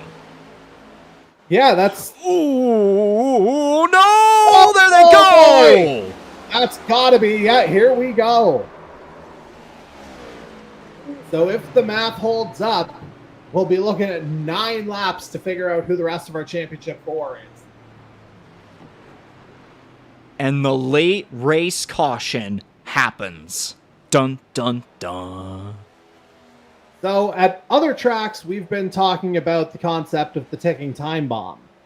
With everything at stake here tonight, it felt like it just couldn't finish straight up, didn't it?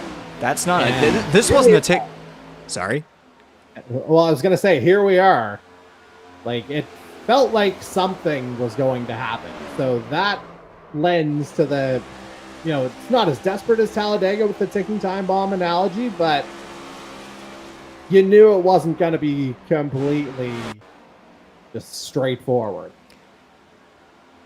So there's the TrackCams22.com replay of what happened between the 1 and the 00 getting together at a turn 2. It seemed like Magrum was trying to go up. Obviously, it wasn't clear, and then Kalinian kind of got him. Then they just got together, and then it went around, went the number 1, resulting in this race yellow with nearly 10 laps remaining. You mentioned ticking time bomb. I think we honestly had a full-on nuke just dropped on the racetrack.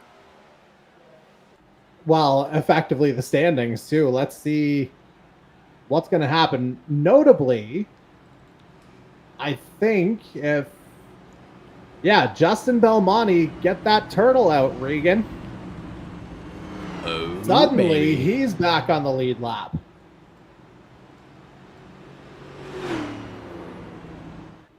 And this... Imagine if this is what saves his season.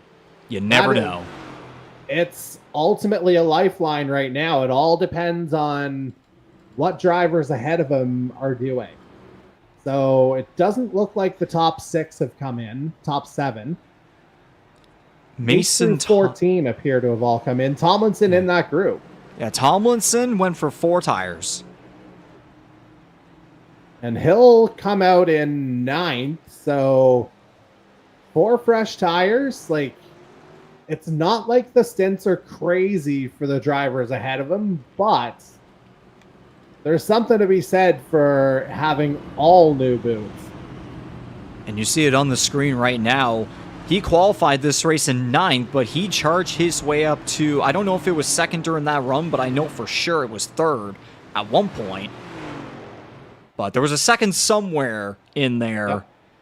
So regardless, he made those positions up early on in the race. And I think he might have been a kind of a little bit into the run too. It wasn't like right off the hop, but he was progressively making his way up. So that'll be interesting to keep an eye on. And funny enough, he's back in the same position he started in. So we'll see if maybe he can make it up a couple more spots and maybe possibly steal a win in these closing laps. As the pace car lights are off, cars are crossing double file. It'll be a 9-lap shootout to decide our final remaining 3 spots in the 6th annual Earl Ross Cup Playoffs Championship 4 for next Monday's Black Flag Championship race at Phoenix Raceway. I came so close to saying Homestead. Yeah, we already killed that barrel guy earlier this year, so yeah, we're not going to go back and memorialize him because he was, I believe, eliminated in the iRacing update the very next week, if memory serves. The very next day, even. Our condolences out to that man's family. Yes, and apparently to the levitating track marshals at Watkins Glen, if I read the Season 4 release notes correctly.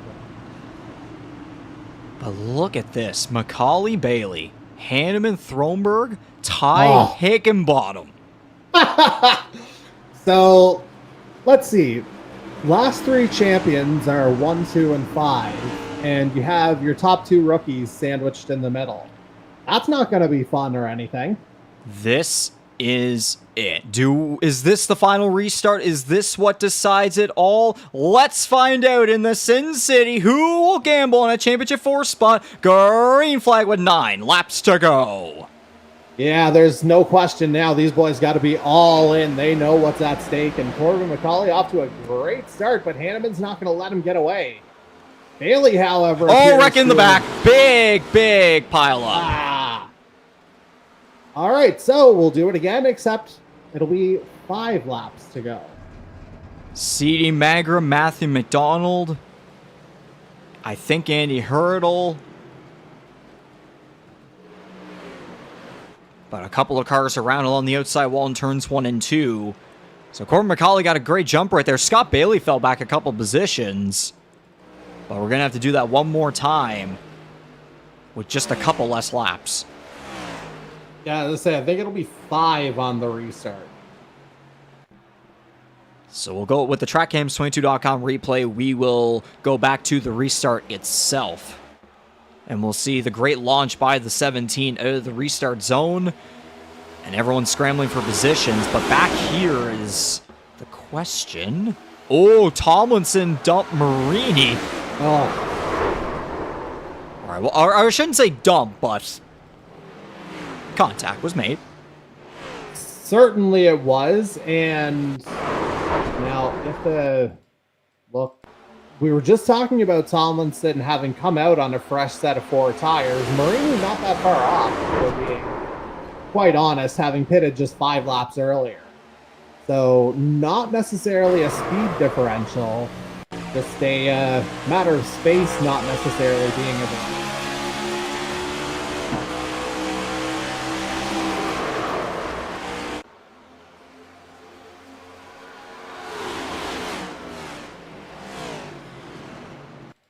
Yeah, because I don't think you can call that one netcode. Very close calls for Belmonte. However, it should actually, well, it helped him gain 5 positions. Suddenly, he's back in the top 10.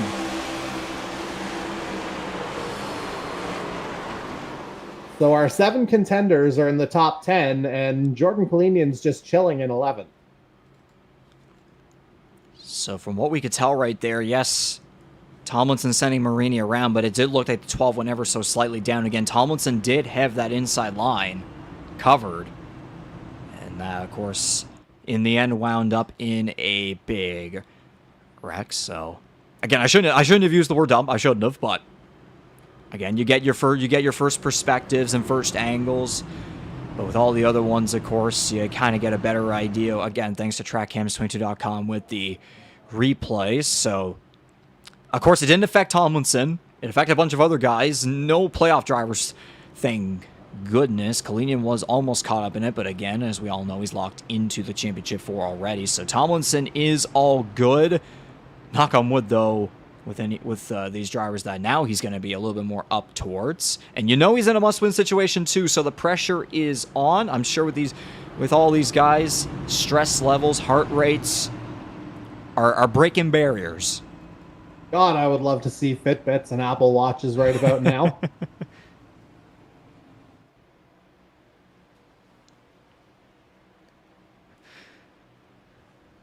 I love the J.D. Magram saying, snake eyes in Vegas, son. Let's get the hell out of here. Back to Georgia. Oh, that's so perfect.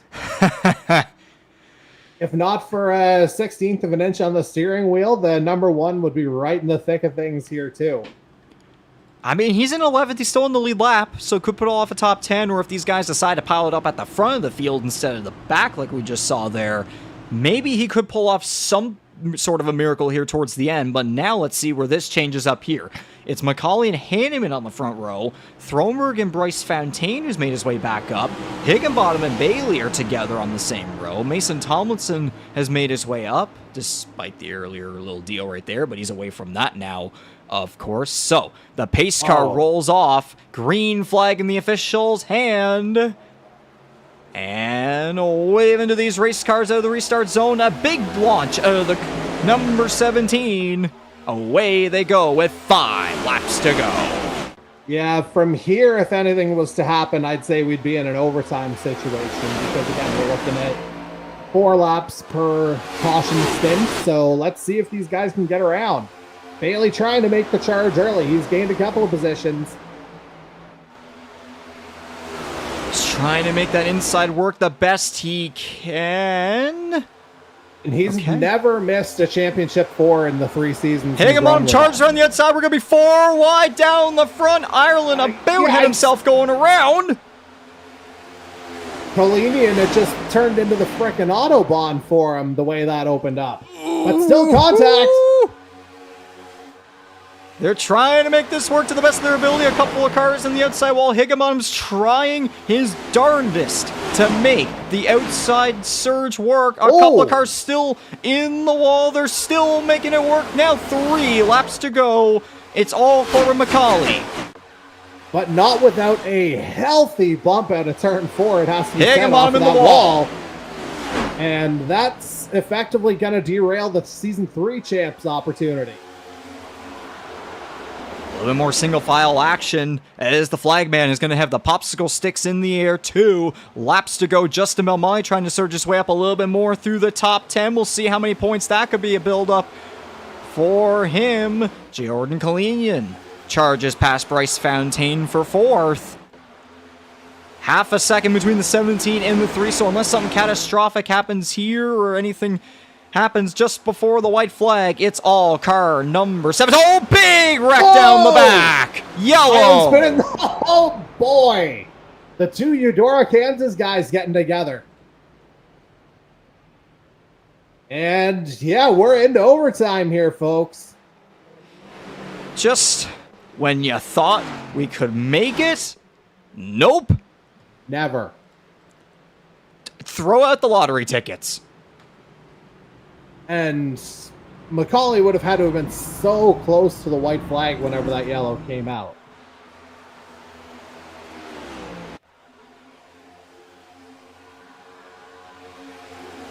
So I have to go 1 more lap ahead.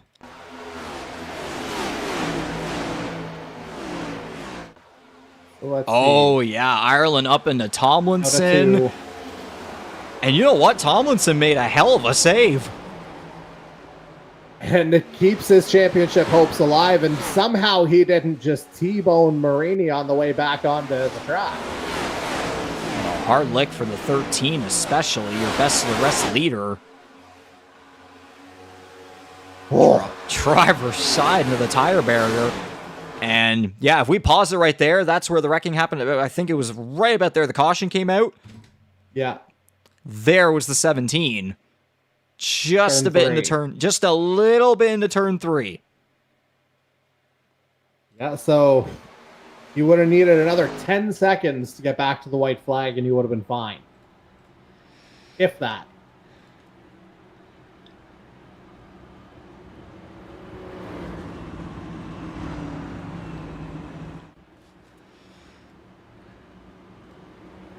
To anyone else in the audience that may want to now maybe get interactive in our live chat and chime in, if you want to let us know what you think of this whole ordeal right here, especially with this playoff bubble, be our guest.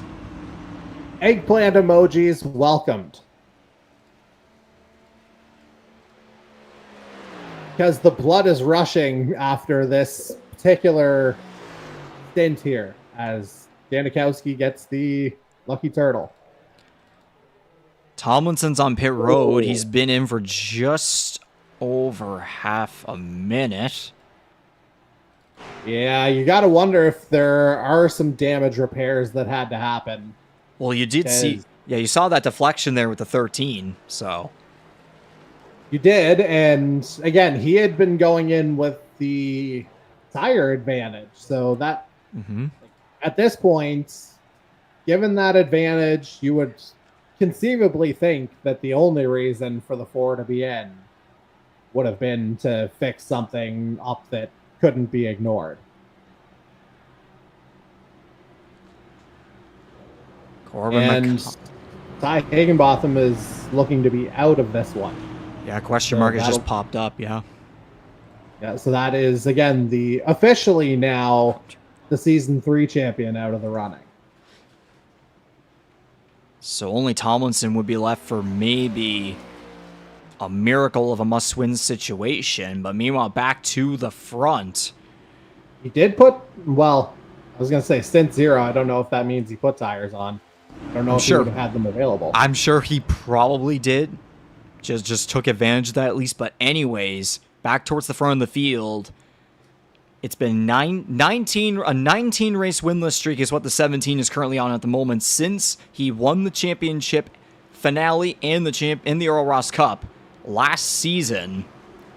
So he's trying to make sure he doesn't go into the 20s and possibly at 20 races in a row. And again, it would feel just like a Scott Bailey from season 4.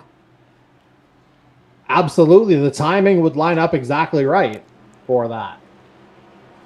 So it's McCauley inside row 1, Blake Throberg to the outside, Raymond Hanneman next on the inside, then Jordan Kalinian already advanced in the Final Four, but you know he'll still want to try and come out with the victory. Pace car goes off.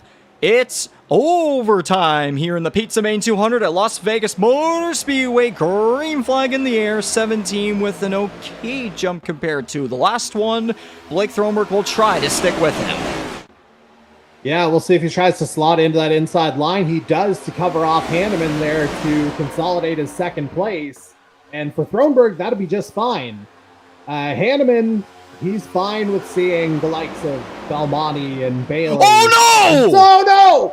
Oh, my goodness! Oh, boy! And obviously, they wouldn't have gotten back to the white flag. No, they didn't. Oh, so we try it again. But now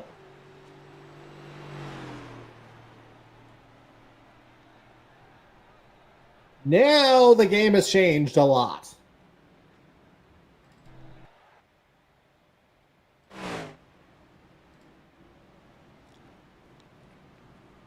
And there you just saw right there in front of your eyes. I would safely assume the championship hopes of your reigning champion gone. Out the window. It'd be hard to think otherwise right now.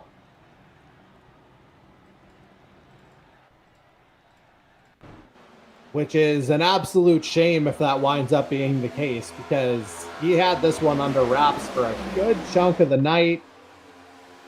And the draft,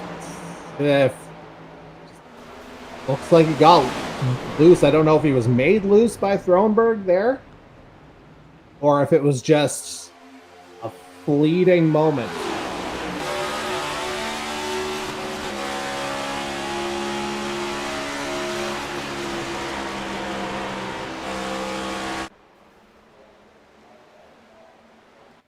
There was definitely a bump of some kind, just a smidge. And then that 17, it got sideways, complete overcorrect, and away it went. Yuck. Oh. That is crushing for the defending champion. Bryce Fontaine also caught up in that as well. So surely his night's done too. My goodness.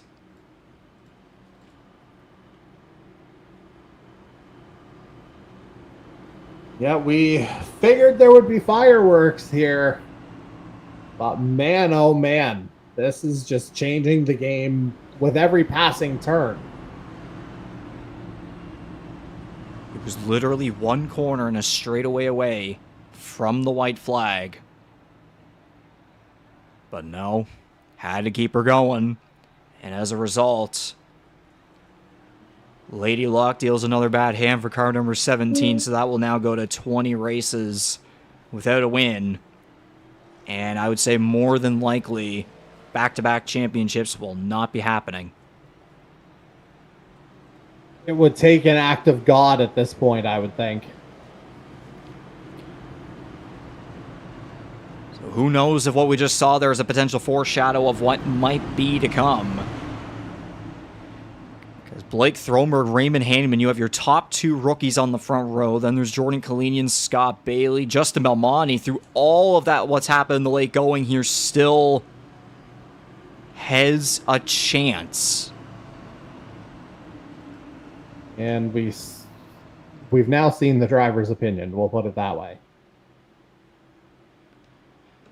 Obviously, frustrations boiling over, and I mean, especially in this current situation, it only makes sense because that's a championship completely gone right there. Again, we'll still have all the official stuff and all the points and whatever. We'll get to that at some point, but right now, first, we will try another attempt to get this race done over with, and we'll see who will ultimately end up going to Phoenix to fight for the 6th annual Earl Ross Cup. And with how all this is played out, for this next try, the top 2 rookies might settle it. Yeah, that top 4 is projecting an awful lot like our championship 4 right this second. But Belmonte's going to have something to say about it. So Throberg will jump out. Ahead of Jordan Kalinian and Raymond Hanneman. Already building up a bit of a gap side by side for second. Kalinian might be able to clear into 3. Hanneman's trying to have that launch down the back. Yeah, it's just a question of if they get to the white. Yeah, Throberg might be gone, but we'll see if Kalinian might have anything. His stint is just a little bit less. White flag in the air. Final lap for your Talladega winner. Looking for 2 career victories on the season, but Jordan Kalinian is coming quick. Here he comes inside. CD Magnum head on to the outside wall. We stay green. We gotta make it back to the line. Belmonte trying absolutely everything. He's just like a dog on a bone on that outside line. This could be a drag race to the line. Kalinian versus Throberg, and the double zero is going to steal the victory at Las Vegas. Steals the single season win record as well.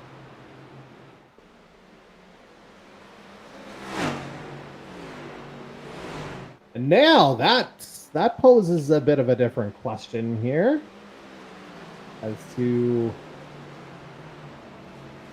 whether or not Kalinian stealing a win. I don't know if that would have saved the 17's chances after that late retirement, but we'll find out soon enough. Yeah, this could be really close with this playoff bubble. But man, oh man, what a run we just saw there out of the double zero to Salisbury, North Carolina, who will sweep the round of 8. A win at the Charlotte Roval, now here at Las Vegas. Win number 11 on the year, beating Blake Throberg to the line with one last send into turns 3 and 4. This could be interesting with Justin Belmonte, too, there with that 3rd place finish. I mentioned earlier, like, he was all the way back there outside the top 10, and then we got all those restarts, and he was able to crack the podium. And then Hanneman and Bailey right in behind. Tomlinson 6. Of course, Tomlinson by far out. He had to win. But, yeah, as you said, Jordy, this poses the question, and Jordan Kalinian might have just done something significant here with how the bubble will shake out. Well, we'll have an answer here relatively quickly. So, just have to change the formula.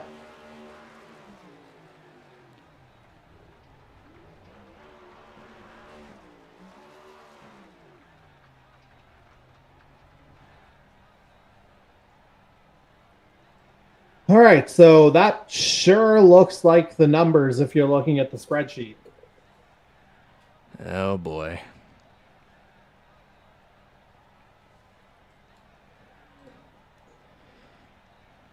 Are you confident?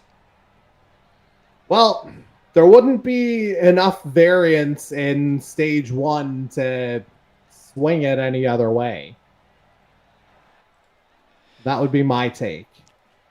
So is this the time to say it? Let's hold off until after the post-race interview to give enough time to confirm. Good call. Because, yeah, you can do your time with that, especially when I'm talking to Jordan Kalinian here, which we'll go into the Discord voice chat and do once again. So yeah, continue to build upon to that single season wins record for the 00 of Jordan Kalinian, going way past 10. Will clearly be the favorite for the Black Flag Championship race next Monday night. And yeah, noticing for that last pit stop time too, like he was on an 18-lap stint, and his time was 27.2, so he's definitely stayed in for just a little bit longer. I'm not sure if he might have incurred a little bit of damage out of that big wreck we saw there through 1 and 2, but regardless, he's walking out a winner at Las Vegas Motor Speedway for, yeah, that'd be his first win here. So yeah, after a couple races back just before the playoffs and into the playoffs even too, as a matter of fact, he was getting all these back-to-backs from last year into this year, and now there's a ton of new tracks that he's put on his resume. Yeah, and now he's one away from the all-time record in 2 seasons. Like, just completely different planet. But tonight, it was far from the showcases we've seen over the course of the year. It was being there when it mattered. That's what it boiled down to. I think one driver on Discord, his gift speaks for itself. I haven't seen it yet because I'm working on something else in the background here, too. 2 words, jaw drop. Yeah, that's, I think, a pretty good summation of what we've seen. Yeah, that's correct. All 3 of those gifts are correct. Yep. Especially Butters. Yep, so with all that being said, though, it's time to head into the Discord voice chat and have a word with now an 11-time winner on the year and now 1 win away from Corbin McCauley on the all-time wins list through just now about getting to 2 full seasons. The 00 of Salisbury, North Carolina is Jordan Kalinian. So we'll head on over there.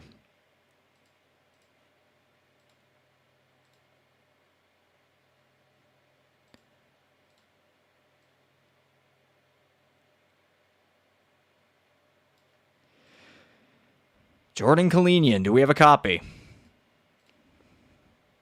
I got you, Regan. You hear me? Yes, indeed. Jordy and I both do. I think right off the hop, what did it feel like being in the midst of all that?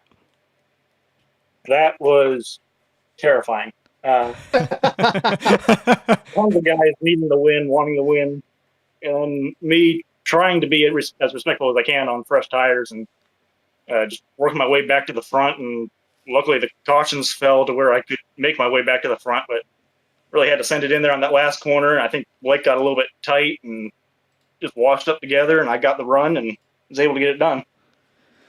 100%. You were a wild race that we saw here, especially towards the end of the Pizza Main 200 at Las Vegas Motor Speedway. Career win number 19, win number 11 on the year. You sweep the round of 8. On paper, you would say obliterating the field still, but the way you ran your race here tonight, the way things played out, it certainly wasn't like any of those races where you might have started on the pole and then you sweep back-to-back stages and then you come out with the win with a whole bunch of laps. So like this time around, you had to work for it, and that just made it for an even, just proving how elite you truly are. Yeah, no, definitely. I wasn't the best car. I don't even think I was the 4th best car tonight, but being able to get those tires there and get all that damage repaired and then work my way back through the field and being able to use that outside line a little bit more than the other guys on the older tires and generate the runs I needed. It's just great for being able to get back to the front. And for being the only driver that was already had already been locked into the championship for courtesy of your win back at the Charlotte Roval, being in the midst of all that where you're already locked in, but you still won't shy away from going for a victory if you want to, in the midst of a whole bunch of other drivers who are scrambling, they're gambling in the Sin City, trying to, again, gamble their way into the championship 4. Like, being in the midst of all that, like what's going on mentally? You're trying to go for that win. There's a bunch of other drivers too. You're already locked in. How do you deal with all that? Yeah, I mean, you just got to be pretty cautious because, a lot of crazy stuff's about to happen when you got, I think there was like 5 of them going for that last spot right in front of me. So just be cautious there. You try to be as respectful as you can while also knowing that you got the better tires and you can go get another win. Obviously, had in the back of my mind there, I think that's the series record, right, for wins. So Yep. definitely wanted to get that with as good of a season as I've had. There's no guarantees of ever being able to do that again. So wanted to do my best to get that, and to be able to lock it up here was really cool. 100% breaking records. I guess you had in the W with the win. Sure, why not? But yeah, breaking records. Now you're 1 win away from Corbin McCauley in all-time wins through just 2 seasons compared to him with 6 seasons. So to now be that close, 1 win away, you could possibly tie it with a victory and a championship clincher next Monday at Phoenix Raceway. To get up to him so close within such a short amount of time, like, what does it mean to be keeping this up and to have and along with that, like, sweeping a whole round? Did you expect that? Yeah, obviously Corbin's been around since the beginning, so to be able to catch up to him in anything is really cool, because he's really good as well, and pushed me to be better. So to be able to do that and to get there as fast as I did is just really cool. Was not sure I was going to be able to sweep this round. The Roval I was pretty confident at. Vegas, my first laps were when I got in the car for the practice session here, and that got cut 7 minutes short. So I really wasn't that confident. The rest of my time during that practice was trying to get all the UI stuff set up. So really just took the first 2 stages to try to learn the car and figure out what I could do, and pretty much found out that I couldn't do anything except get new tires at the end to get me to the front. So just fortunate that it worked out the way it did. 100%. And with this race being day to night on top of turns 1 and 2, we saw everyone clearly, like, full throttling all the way around, having that ability with this car. But 3 and 4, seeing how many of you guys, especially you a couple of times, getting so tighten up the hill, having to get off the throttle just a little bit. You were doing a darn good job riding around that outside wall. Kyle Larson style from time to time, especially one of those camera angles in particular. The run off that you hit whenever you weren't hitting the wall was absolutely outstanding. An incredible drive from you and a bunch of other guys trying to do the same thing as well. But dealing with all those different characteristics and the differences between the 2 different corners on top of the day to night transition, of course, ever-changing track conditions at play there, dealing with all that compared to some of the other 1.5 mile races, how were you able to handle all that? Yeah, the top line here, just still trying to figure it out with the new tires. It doesn't react exactly the same as it did with the old tires. At Homestead, I feel like I had it figured out really well and was able to keep it out of the wall consistently. And here it was a little bit more of a kind of hope and pray that you don't hit it. You kind of get to the 3/4 mark, and then it would get really tight, and there's just no saving it at that point. So I think I did decent at keeping it out of the wall, but I wish it was a little bit cleaner there. But fortunately, it didn't really mess up the car at all, and was able to keep getting those runs. 100%. Jordy, what do you got for Jordan?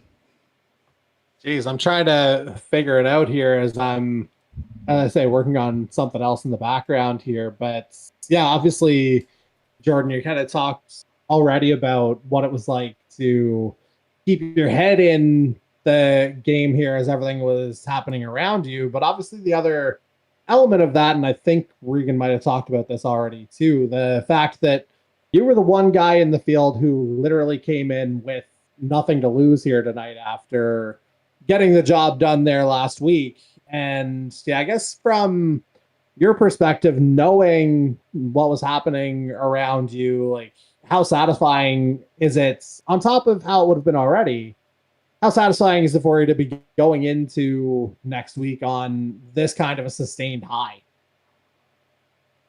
Yeah, I think the most important thing is just being able to carry all that momentum with me. Having the 2 wins in a row there for this on 2 different types of tracks, and going to a third different style of track, just knowing that seems like I'm able to get it done anywhere this season, and just having that confidence is going to be really important going into this. Yeah, and obviously it seems like it hasn't mattered where we've gone this year. It seems like you've been just at the right place at the right time, which is saying something in and of itself, given the overall strength of field that we've had. But if you kind of handicap this early championship 4, like, obviously it goes without saying there's not going to be one threat that's bigger than another. You've all earned your way in, certainly, but from your perspective, what is going to be the biggest thing for you to take care of if you're going to walk away with your Earl Ross Cup championship next week?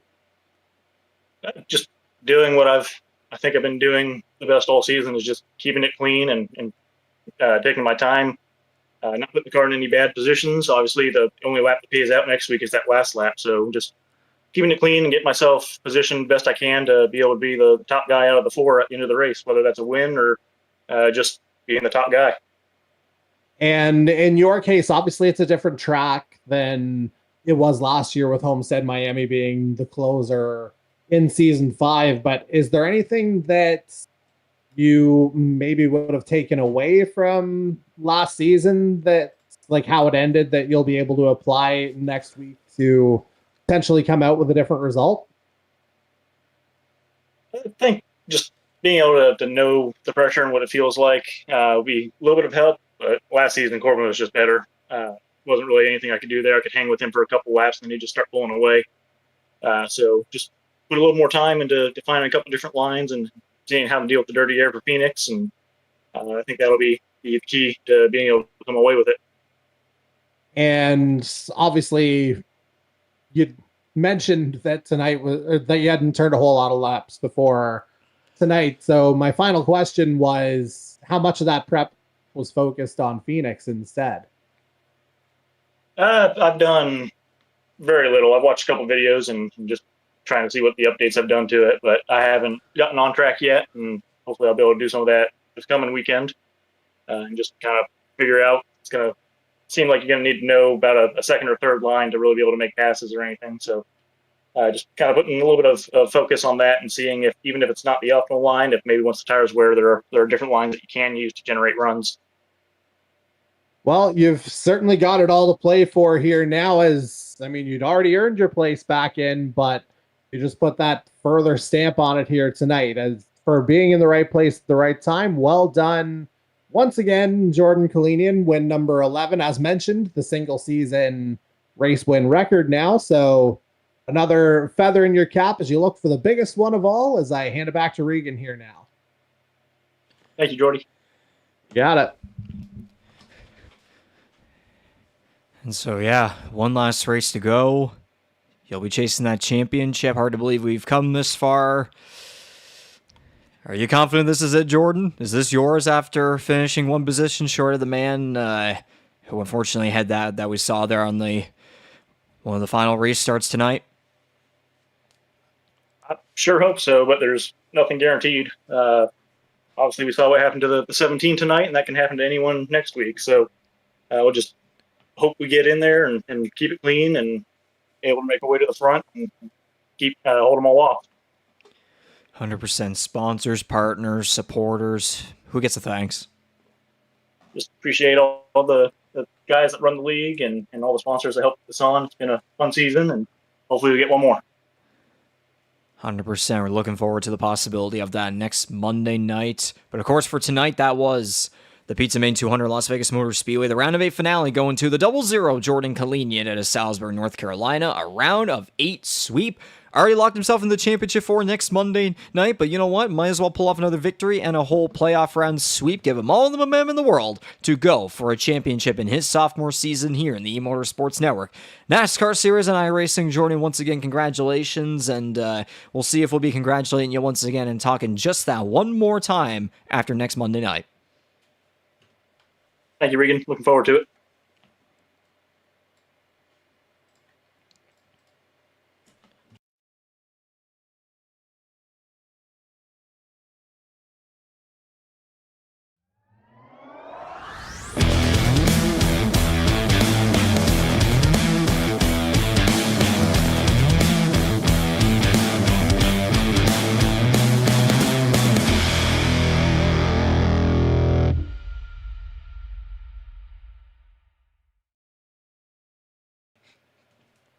Turtle. Oh, again? Why not? Well, I think I realized that I forgot to mute my video ninja in that. So I was coming from two sources, unless you muted our video ninja while we were in Discord. I mute the microphone and the speaker. Fantastic. I do that every time, buddy. Every time. Fantastic. So, anyways, Now into the Valvoline Instant Oil Change post-race show, where this is going to get interesting, certainly. But we'll start off with the unofficial results for tonight's Pizza Main 200. Of course, Jordan Kalinian picking up the victory in a last lap pass for the lead and the win over the three of Blake Thronberg, who still hangs on for second. Justin Belmonte third. Raymond Handyman fourth. Scott Bailey rounding out the top five. Mason Tomlinson comes through for a sixth place finish. Rounding out, 6 playoff drivers for the top 6 positions. Unfortunately, Tomlinson did have to win, so that's going to do it for him for the 6th annual Earl Ross Cup playoffs. He is eliminated, but nonetheless, a strong run consistently up front. He'll try to at least end the season on a strong note next Monday night, and then a whole bunch of non-playoff drivers in there. Adam Wilson, Matthew McDonald, Tom Janikowski, Mike Marini rounding out the top 10. A couple of those drivers involved in some stuff earlier, but they will come back around because of other drivers experiencing misfortune in the closing laps of tonight's race. The rest of the way, we got a lot of heartbreakers in here, especially Bryce Fontaine 11th, last car on the lead lap, CD Mangrum 12th, of course 17 Corbin McCauley, who you saw leading there going into turns 3 and 4 on 2 consecutive restarts, just that one corner and a straightaway away from that white flag both times, and unfortunately didn't go his way either time. Jared Ireland 14th, Ty Higginbon 15th. He was also a must-win driver, but that goes against him as well, just like Mason Tomlinson. So your Season 3 champion will have to try again in Season 7. And speaking of 7s, Andy Hurdle right in behind him in 16th, and it's Murray Urkelani and Kyle Knoll rounding out the field after their early incident in tonight's Pizza Main 200 at Las Vegas Motor Speedway. So that does it for the 18 cars that raced tonight to round out the round of 8. And okay, you do have an update. You do have a Championship 4 graphic. Okay. Damn right I do. That's what I was working on in the background.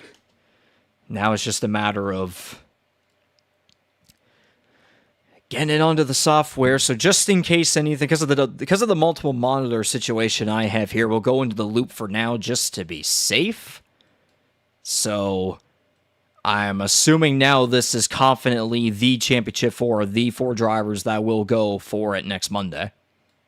I'm just going to cross-reference with Corbin's SimRacer Hub points, which he's just said are up to date. But yeah, I don't think I had enough of a discrepancy between one or the other to, have anything change. So we did get the points are update there. So if you want to take another couple seconds before we reveal the ultimate graphic that I'm sure everybody's anticipating right now. Yeah, let me we'll do a cross-reference real quick on, I've got the finishing order, obviously. It's just confirming the stages. Yeah, because I imagine, I would imagine there might be a couple playoff points possibly in there, a couple 1s or 2s or something. Well, the odd thing tonight is that our 2 stages were not won by playoff drivers, so there's no extra playoff points to carry over. Not that that matters anymore, of course. Let me just... Oh, yeah. Fontaine and... Hurdle, yeah. Damn, I forgot about Andy Hurdle. I feel like that's an insult. Well, it's one of those things. Yeah. One of those things that's going to get lost in the shuffle after everything that happened in Stage 3. Yeah, for some reason, I thought there was at least one stage gotten by a playoff driver, but I guess the non-playoff drivers decided to get in the spotlight there for some stage victories. So yeah, the one way I'll put it with this Championship 4, the parity within it is crazy. I'll put it that way. 100% it is. And okay, I'm just cross-referencing final results here just to make absolutely sure. I'm locked in with stages now. But yeah, I'm just making 100% sure that I've got everything else right.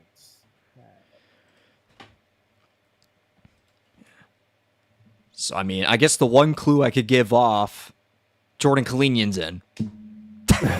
Gee, I wouldn't have guessed. Yes, Jordan Kalinian is in the Championship 4. There's your clue. Yeah, not to be a dick or anything, but yes. No. Not to state the obvious, but yes, you can go ahead and make that official. Okay.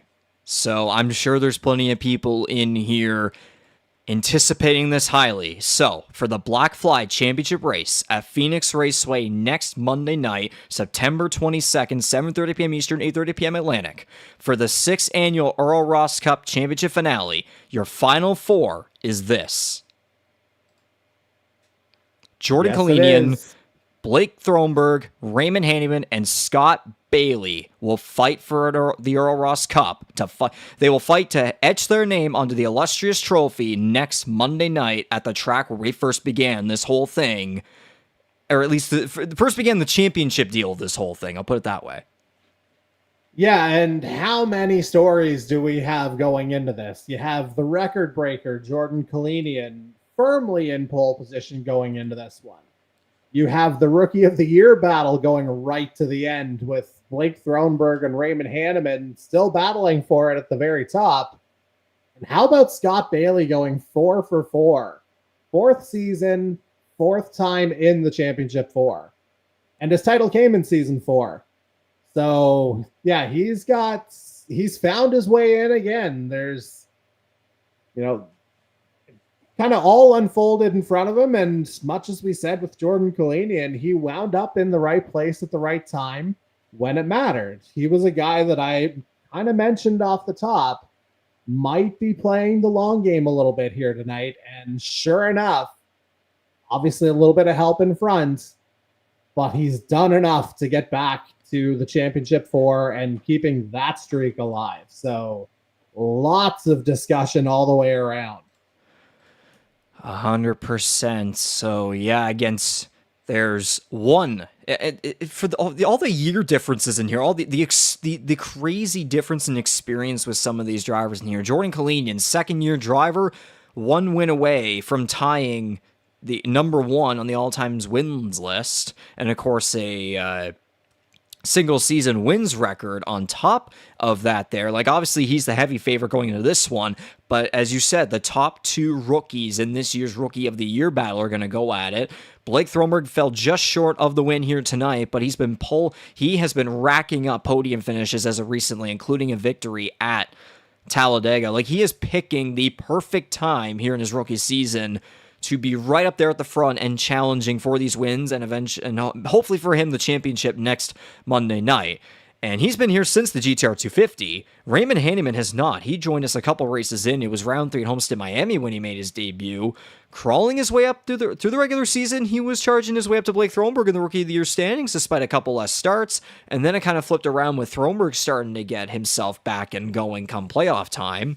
Now Hanneman's been starting to get back in the right direction, back in the right trend, and then to round all out, a whole bunch of 4s, and hopefully not going to be 4th out of these 4 drivers for this winner-takes-all sudden death championship 4 race next Monday night at Phoenix Raceway. The 48 of Scott Bailey will have that streak continue on of at least a former champion still having a chance to go back to back. So yeah, again, second-year driver, 2 rookies, and a veteran who was the first ever iRacing champion within the E-Motorsports Network NASCAR Series. Like, obviously I said Jordan Kalinian is the heavy favorite, but again, it's 1 race. Jordan Kalinian won 11 races. If he doesn't win this one, and one of these other guys do, or at least, let's say he's not the highest finishing of these drivers, a non-playoff driver takes the victory at Phoenix, like, those 11 wins don't matter. It could be any one of these guys. Yeah, and we saw that last year. He was in this exact scenario, and it didn't work out. We saw it 2 years ago. Corbin McCauley, we thought, was in the driver's seat. Didn't work out for him. I don't know. I think you'd have to go back to probably Darcy Ford in season 2 for the last time a guy who was in the lead in the standings, maybe even Ryan Gibson, our inaugural champion. That might be how far you have to go to get someone who went in at the top, who was able to hang on when it mattered the most. And these 4 drivers, yeah, absolutely nothing's going to be safe until that checkered flag waves. And yeah, to clarify on some of those historical facts, yes, Ryan Gibson picked up the most victories on the year in season number 1 en route to his championship victory at Phoenix Raceway, where, of course, again, like we started with our first championship finale at Phoenix, and now we're going to be here right back at it for the season 6 title next Monday. So yeah, he broke a tie with Darcy Ford. It was 5-5 between the two of them, 5 wins each going to that final race, and then Gibson broke the tie with the most on the year. In season number 2, yes, or actually it was a tie between Scott Bailey and Darcy Ford at 5 wins each, but still, though, it wasn't someone absolutely dominating, then the whole that driver doesn't win, yada, yada, yada. Season number 3 was a tie between Jonathan Peden and Ty Higginbottom with 4 wins each, with Higginbottom coming out on top with a victory at Homestead, Miami in the Chase Beatty 200 season finale. And as you just talked about, season 4 was Corbin McCauley with 8 wins. Dylan Baum won the final race, and it was a one-time winner, Scott Bailey, from the previous week that went on to win the championship as the highest finishing driver in the final round. Season 5, Jordan Kalinian, 8 wins compared to Corbin McCauley's 5. Of course, Kalinian did have the most, a couple of victories over the 17, but to be fair, it still was relatively close. They kind of went a little bit back and forth over the season, but of course, one driver definitely had more wins and was just a tad bit more dominant, especially when it came playoff time. I mean, like 4 consecutive victories and then 5 within 6, I believe, is what I'm seeing there. And now for this season, where we have a Jordan Kalinian at 11, and the next driver with the most wins is at 2, with Scott Bailey, and then C.D. Magerman there, but of course, he's already eliminated from the playoffs. So when we're talking this Final Four, Kalinian 11, Scott Bailey at 2, massive difference there, but again, all those wins don't matter. You have to win this one. Yeah, all it did was get you to next week. Like, that's part 1 of the job done, effectively. Next week, you may as well be feeling the stress of the entire season just over the course of 100 and some laps. Like, that's what it's going to come down to now. And I cannot wait to see those 4 mix it up. And I guess another fun fact in there, too, for the 48 is Scott Bailey. He is now the all-time best driver in terms of Final Four appearances. Again, as you said, the 4 for 4. He leapfrogs Corbin McCauley now with 4 over 3 Final Four appearances for the 17. Jordan Kalinian jumps up into I believe now a 4-way tie for 2 Final Four appearances with Ty Higginbottom, Jonathan Peden, and Darcy Ford. And then, of course, Blake Throberg and Raymond Hanneman join the mix there as some of the newer drivers to make it in. So in total, that would get us, I believe, to now 15 total drivers in their history with a Final Four appearance. And Scott Bailey here has the chance to become the first ever multi-time champion within the E-Motorsports Network NASCAR Series. And if he could do it, especially within the iRacing era, 2 within 3 seasons, even though, of course, one of them he did not participate in. In terms of, I guess, seasons run, you can kind of throw that in there, the 2 and 2 deal. But, of course, Jordan Kalinian, Blake Throberg, and Raymond Hanneman will try to make it 6 seasons in a row with a different champion every single time.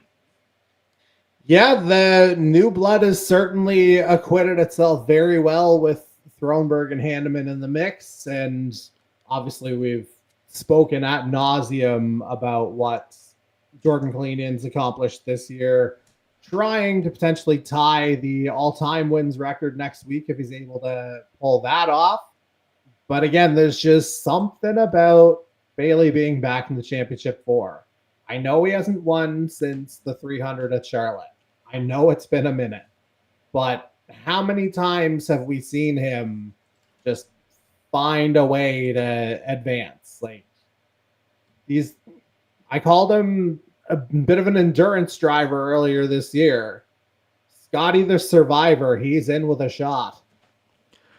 Yeah, you have the Dominator, you have the 2 freshmen, and then you have possibly the closer that will settle it out next Monday night with the Black Fly Championship race at Phoenix Raceway, where all the NASCAR top 3 National Touring Series, that is at least up until next year. Of course, because of that whole Homestead Miami return, that whole deal. This is where, as of right now, the top 3 real-life NASCAR series decide their champions, and we're returning back to that same place ourselves where we've crowned our first champion back in 2020. It's been a couple of years for sure, but yes, on Monday, September 22nd, next Monday night, 7:30 p.m. Eastern, 8:30 p.m. Atlantic. Just beyond that, go to here, the E-Motorsports Network YouTube channel, and be live tuned in and ready to witness those 4 drivers go at it in a winner-takes-all, one race, sudden death battle for the next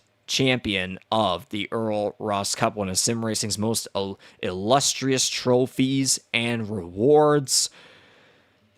I'm sure for you, Jordy, too, because that was all the way back in your time. That was a couple of years out of when I first came along. I'm sure the nostalgia aspect of it is going to be heavy on your end. Meanwhile, for me, this is going to be quite a first-time experience for a situation like this. I've seen and called my Phoenix races, don't get me wrong, but in terms of what you experienced back in Season 1, you're going to get that again? For me? Oh boy, I'm excited for this little bit of kind of a first-time deal. Yeah, I also remember that night being absolutely riddled by technical difficulties, so I don't maybe necessarily have the most fond memory of it, but I remember the hype certainly surrounding that inaugural championship, knowing everything that went into it from all sides, and knowing the effort, like, again, not just from us, but for the drivers to stick with it, particularly in that COVID era when everything was going on. Like, there's something to be said for that as well. And here we are in Season 6, and we're back to where we handed out the first title with, lots of different options, lots of different ways to get around, especially with that dog leg that Phoenix is very well known for. There's a lot to look forward to. And yeah, if you thought guys weren't giving each other any room to operate tonight, now there's a championship on the line. They're going to be stuck together like glue, and I cannot wait. I'm sure we all cannot wait for what's about to go down for the final time in Season 6 of the E-Motorsports Network NASCAR Series on iRacing. Again, that's your Championship 4. You have 3 Americans up against a Canadian. Jordan Kalinian, Salisbury, North Carolina. Blake Thronberg, Graham, North Carolina. Yeah, 2 North Carolina drivers right in there. Raymond Hanneman out of Ottawa, Ontario, the capital of Canada. And then the closer, Scott Bailey out of Allendale, Michigan. 003-8548. Those are the 4 drivers where only one of them can carve their name on the illustrious Earl Ross Cup next Monday night. Again, like, subscribe, hit the notification bell for the E-Motorsports Network YouTube channel so you do not miss out on being notified for when we do go live on September 22nd, just beyond 7:30 p.m. Eastern, 8:30 p.m. Atlantic, for the grand finale to season number 6 and our 3rd within the iRacing era. This is set to be an instant classic between a second-year driver, 2 rookies, and a veteran looking to become the first multi-time champion in series history. So that is all what's going to come next Monday night, but for tonight, why not? Turtle gets another appearance. Sure, why not? That was the Pizza Main 200 at Las Vegas Motor Speedway to wrap up the round of 8 for Season 6 of the E-Motorsports Network NASCAR Series on iRacing and the 6th annual Earl Ross Cup playoffs. Congratulations to Salisbury, North Carolina's Jordan Kalinian on sweeping the round of 8.